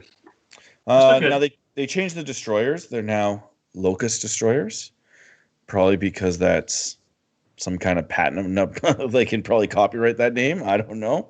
And then they have the Locust heavy destroyers. Now it's kind of interesting that the Locust destroyers did not get an update, so they look very different than the heavy destroyers now. And essentially, the old style heavy destroyers are gone. Correct? Well, so you could still use them as Locust heavy destroyers, which you can have one of in a unit of Locust destroyers. But they would look kind of out of place compared to the actual new model, which looks super cool, which is the new Locust Heavy Destroyer model. Yeah, precisely. So, they're essentially the same as they were before. People they've come in out of favor over the last couple of editions. Do you still fit them in your list or pass? I could see an MSU kind of Locust Heavy Destroyer with the big cannon, like 3 of them just alone. Yeah. Hot shots. I'm not sure. He kind of comes in and out of my list. So probably a pass from my point of view. I think it's a path as well, but mind you, 3d3 damage is tasty. Yeah, but it's one shot. So you hit on 3s. That's all you need. You got one strength 10. One kill. But how many invuls there are in the game? Like this is too much variance for me. So I guess we'll go on to that Doomstalker. So you're saying it's probably slightly better. Heavy sport option. Well, it's the same gun, and it's just cheaper. 50 points cheaper. A little bit uglier. 50 points is a lot. So, yeah. Correct. Okay, so on to there's one transport. It's the Ghost Ark, unchanged. It's gonna look weird now, right? With the Warriors. Depending on the points, I can see it. You mean because the Warriors inside look different than the Warriors in the new box? Yes. Yeah. Yeah. It's unfortunate. But depending on the list and the points, like I can't remember. Let me look at the points of the Ghost Ark. It has quantum shielding. 140 points. 140. So I could see maybe taking a couple and being that vehicle that you can push up and block your opponent off at choke points from being able to cross into different zones. It's got a big footprint and it's hard to kill. So you can actually move block with them really easily. And block off entire objectives possibly with it. Yeah, like a 5-up invul transhuman 14 wound toughness 6 transport is no laughing matter. That's deck regains a wound every turn. Yeah. regains a wound every turn. You the other thing is it also heals warriors, right? Yep. So if you're going with the warrior spam, it definitely helps that And a little it's bit. a different ability than the one that some of the characters have. So the characters have an ability that brings back D3 warriors. This also has an ability to bring back D3 warriors, but it's a different named ability, so you can stack them. Yeah. So I guess we're going back in time a bit, but Manchild says Wraiths with OBSEC are really good in his opinion. So Yes, because hard to kill. So if you have the OBSEC Dynasty and you can stick Wraiths on objective, then yeah. And PS91 saying the Wraiths, they have more attacks than before, and so even though they're hitting on 4s, they're hitting about the same as before. Correct. Cool. I like the Ghost Arcs a lot. Maybe one of them, just for that. One or two. Move up on the objective, take the firepower, and then when it blows up, drop the warriors out. Definitely great. Cool. So we go on to the flyers. Doom Scythe, Night Scythe. I think we kind of already talked about them. You're going to take, what, you said one Night Scythe for sure. I don't know about for sure, but it's definitely, you can see it in the list. That's for sure, yeah. Yeah, if you're taking something, you could utilize that, yeah. So it pairs up really well with a couple of the units that we previously talked about. I think we already mentioned. The Doom Sides, they buffed its gun to it's a really good gun. Heavy 3, strength 12, AP 4, damage D3 plus 3. That's a good anti-tank gun. Oh yeah, that's not bad. Yeah, no, they're definitely good. But you don't need the 3. Like if you have 3 in your collection, you don't need them. You need 1. No.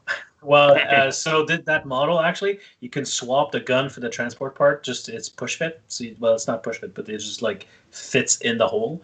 So a couple magnets, shave it off. Don't even need magnets. It's just the pressure will keep it in. Oh, you need magnets. Pressure doesn't do anything.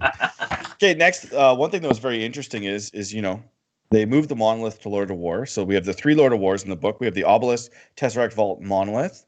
Now the interesting thing is that the Tesseract Vault, because it's a Satan, you can only have 1 per detachment.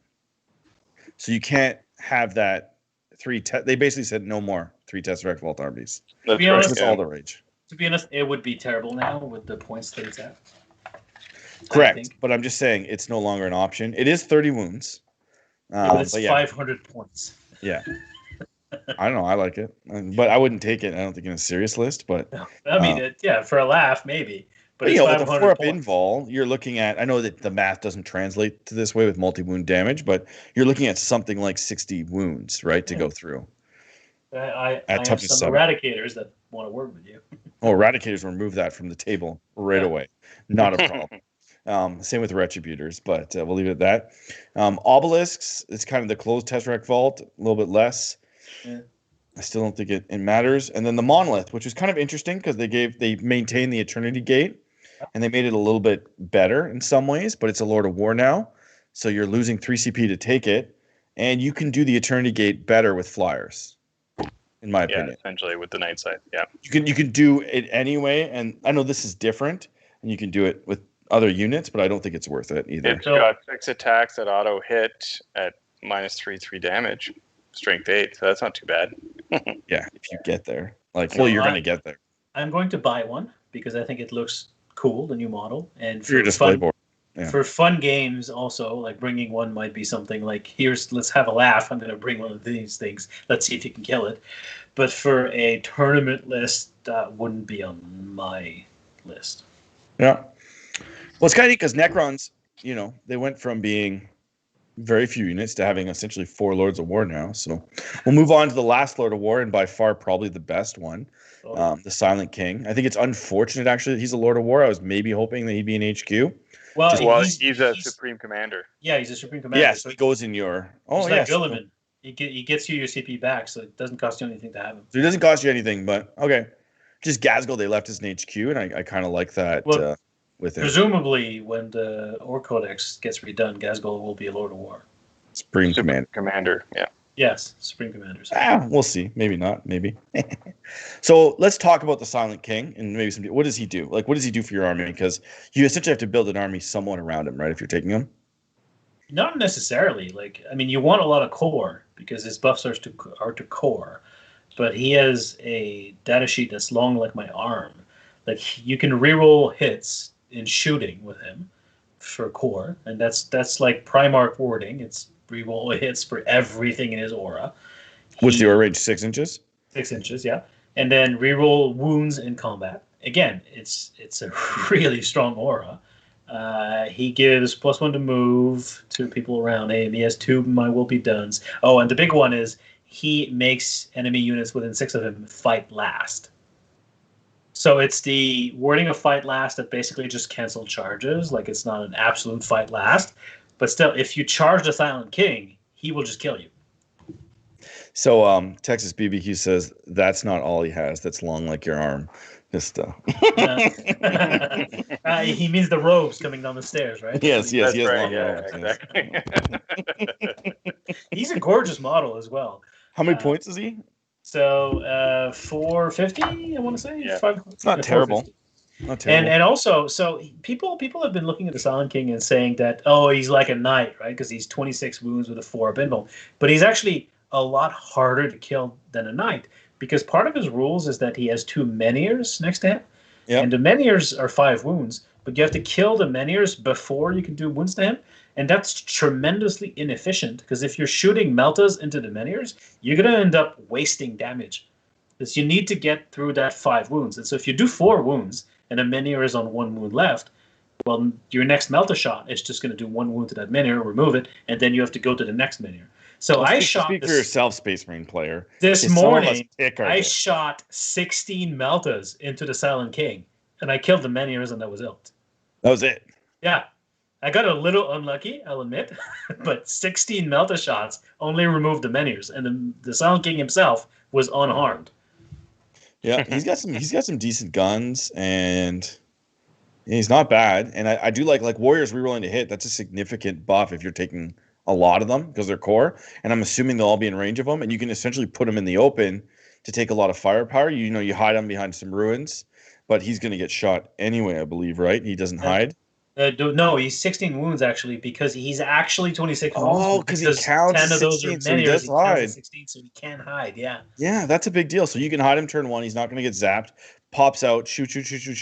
He absorbs a ton of firepower, And then he repairs himself. Yeah, yeah, I get it.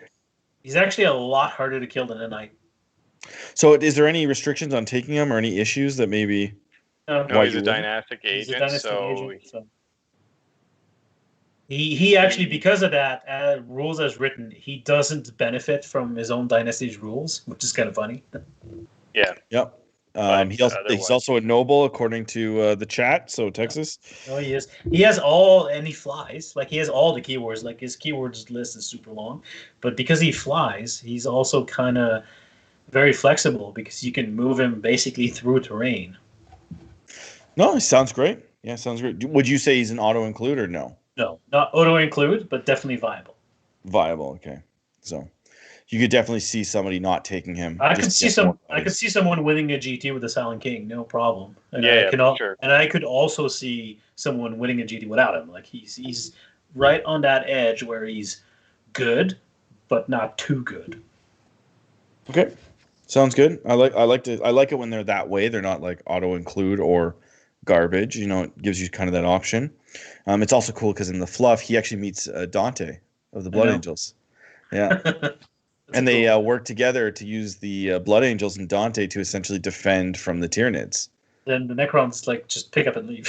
Yes, yeah. To kind of save their world. It was a pretty interesting story. I can't remember if that was a short story or what, but I remember reading that. So great. So now we have, obviously everything comes with a terrain piece or fortification nowadays. So we have the Convergence of Dominion. What do you think of those? They're going to look great on your display board. I was going to say, it's terrible in game. It's going to look great on this display board, yeah. It's kind of funny how they did that. We've probably said this a few times now, is the fortifications just aren't that viable in 40k anymore.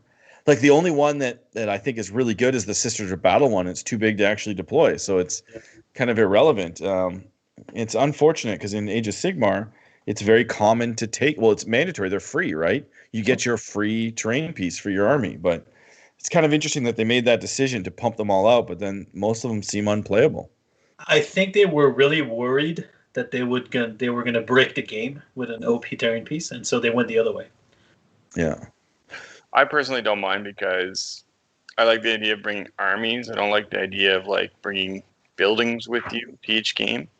Oh, I don't know. I have a Skaven army for Age of Sigmar, and I really love my Nahals because they feel like really fluffy with the Skaven coming out of the Nahal. Well, that makes sense, but yeah, I think generally though, That said, I haven't played Age of Sigmar in there you go. years now. Yeah.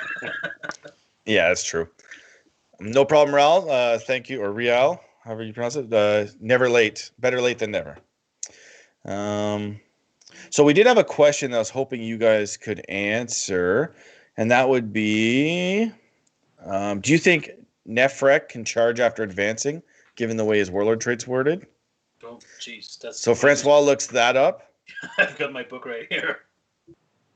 But so if you can look that up. Okay, great. So if you guys have any more questions, throw them in the chat, and we'll probably finish up for the night. But while we do that, Nick, what's your overall take? So I think we talked about this earlier. In 8th edition, this was probably one of the bottom books, if not the bottom book. I can't think of any that were worse last edition than Necrons, or maybe underplayed. Yeah, and near the end, none really come to mind. And Sorry, go ahead. I was going to say, yeah, outside of team tournaments and even then, like bigger team tournaments with bigger teams, you wouldn't see them. Yeah, if a 4 or 5 man team, you would not see them realistically. Yeah. We did see them a few times, the 3 Tesseract Vault lists, but that was more extreme and skewed. Mm-hmm. And then when we moved into 9th edition, I'd say the Necrons were still treated as a bottom tier list under the old book. And now, I know it's pure speculation. Where do you think they've kind of ended up with this book? I would still say Marines is at the top. I don't think anybody's going to be, well, it's tough to say. I think Marines are always going to be the top by virtue of the number of data sheets they have and overlapping rules. It's hard to kind of rein in that. Necrons at the moment, because they're like one of the only 9th edition books in a world of 8th edition books, I think that automatically brings them up a tier. But their rules are still very interesting in the sense of the reanimation. That's pretty unique. Leaning hard on the warriors and what a lot of bodies can do, bringing them back and how that interacts with where they can be placed and whatnot. I think they're going to reward somebody who's clever and who plays this army a lot. I can see them being competitive for sure. Whether they're S tier, A tier, or whatever tiers you want to assign them, I can see people winning events with them for sure. Yeah. So Francois, he was clarifying not warlord, dynasty trait. Yeah, I tried to look it up, and I'm not sure. This is beyond what I. Yeah. So we're not sure. We'll say, go for it. No, just I'm going to say no, but I have no idea. So great. Nefrek's. I agree with Nick though, that I think that it's a really good book. It's a big improvement on where Necrons were. It's not by any means overpowered, but I could see people winning big events with this book. Like there's a lot of depth in this book. So yeah, actually, this is the kind of book that I want. Like this, I wish every book was like that, where it's strong. A good player can really do good stuff with this book, but it's not going to make the games unfun the other way, like some of the a year ago Marine books could do. It's going to be as good as a solo faction book could possibly be. Yeah. The fact that you can't soup with it, I guess, like, it depends how you define soup, obviously, but you can't soup with it. There's not other books to kind of rely on and buff it. So things like why is Chaos always at the top? It might not be the top, but it's always at the top because there's 3 to 5 books to choose from and 100 different units. So one of them has to be good, or some of those combos. Marines are similar, and if Marines start to fall, they'll be able to pull in other Imperial factions to kind of balance them out. They get access to all the rules. Same thing with things like Astra Militarum and stuff like that. So I definitely think it's probably in the top 8 books. I just don't know how far up. I do love this book.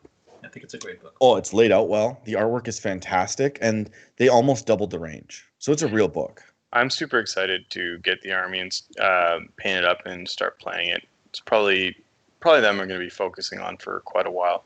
And to the Nefrek question, I think that's going to be fact as a no, because it's instead of advancing, you're translocating. So to your advance roll, you don't normally get to charge after advance, although one can make the argument you're not advancing because they've changed it. I wouldn't bet the farm on you being able to do that for very long if you're going to argue it that way. Yeah, so I don't know. If you're playing in your basement, talk to your opponent about it and see how they feel. It might not be worth it for the enjoyment of the game to have that kind of discussion. If you're playing in an event, ask your TO before it. Okay, so you have any... I was going to say, the next question is from Raul. What do you guys think are some of the best combos for Necron so far that you've seen or heard of? So you had that one where you said the Warriors with the couple strats, 6s that auto wound, re-rolling anything but the 6, hitting on 2s. You can definitely get a lot of output out of a basic Warrior squad by punching those strats. Next one is he's saying he's heard that 20 Warriors with the Royal Warden and the VAI. Veil of Darkness, yeah. Yeah, that's I have that in my list. Really? So why don't you walk us through that, Nick, what it does? Well, what essentially it's going to be is you can redeploy the Warriors with the Royal Warden anywhere on the table outside of 9 of the enemy. You give them the gun that's is in the movement phase, so you can buff them with My Will Be Done and whatever before all that. Move them in front of the enemy.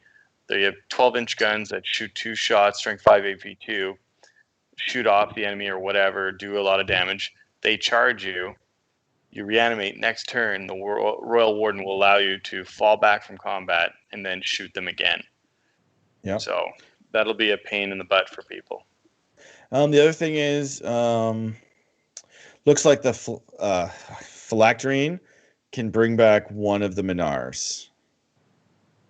Does that sound right, or is that not right? Menhirs. I'm bad at pronouncing things.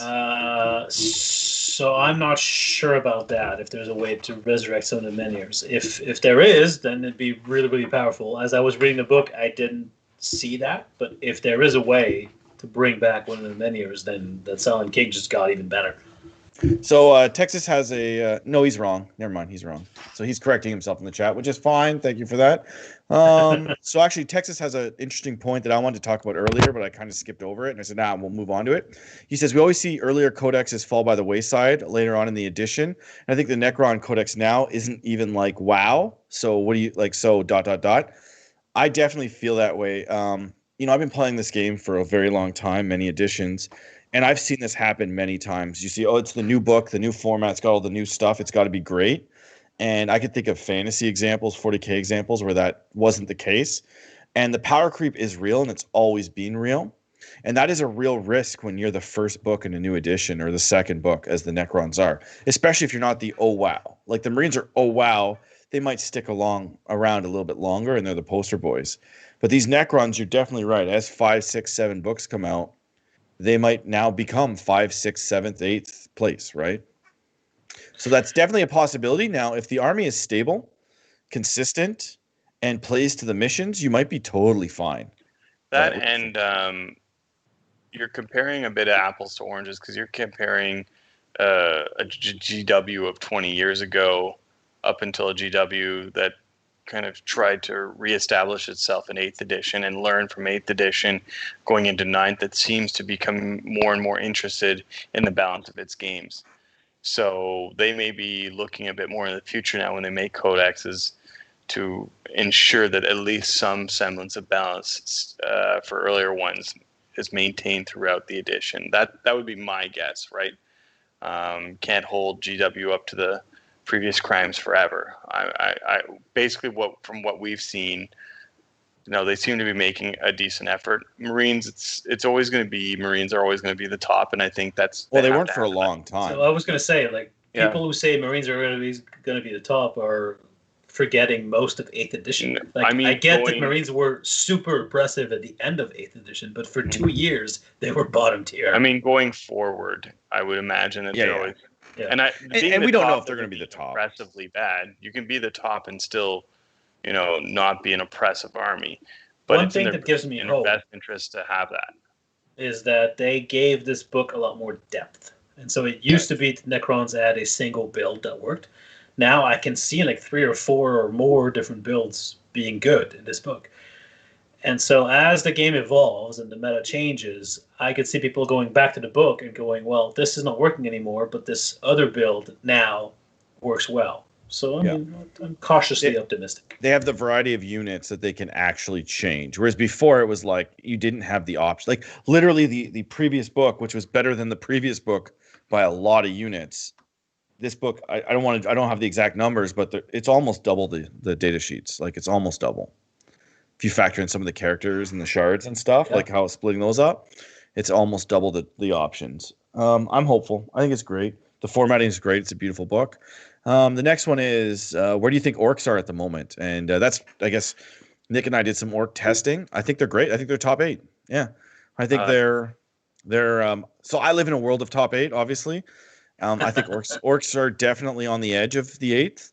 They have a lot of potential. They have the same thing. They have a lot of good units. They have a lot of OBSEC. So as more OBSEC comes out, maybe the orcs fall. They have a lot of high damage units. They have a lot of cheap units. I like them a lot. I think like anybody else, orc players succumb to the same new edition thing that their old list didn't work, so now all of a sudden they're bad. So then nobody wanted to put effort into, or less people wanted to put effort into making them work. And then everybody, I think, overreacted to the blast rule and the coherency rules. So I think they're good. So I agree with you. I think we definitely overreact. I definitely overreacted to the blast rules. It's not as big of a deal as you would have ever imagined. And the stuff that killed the Orc Boys wasn't.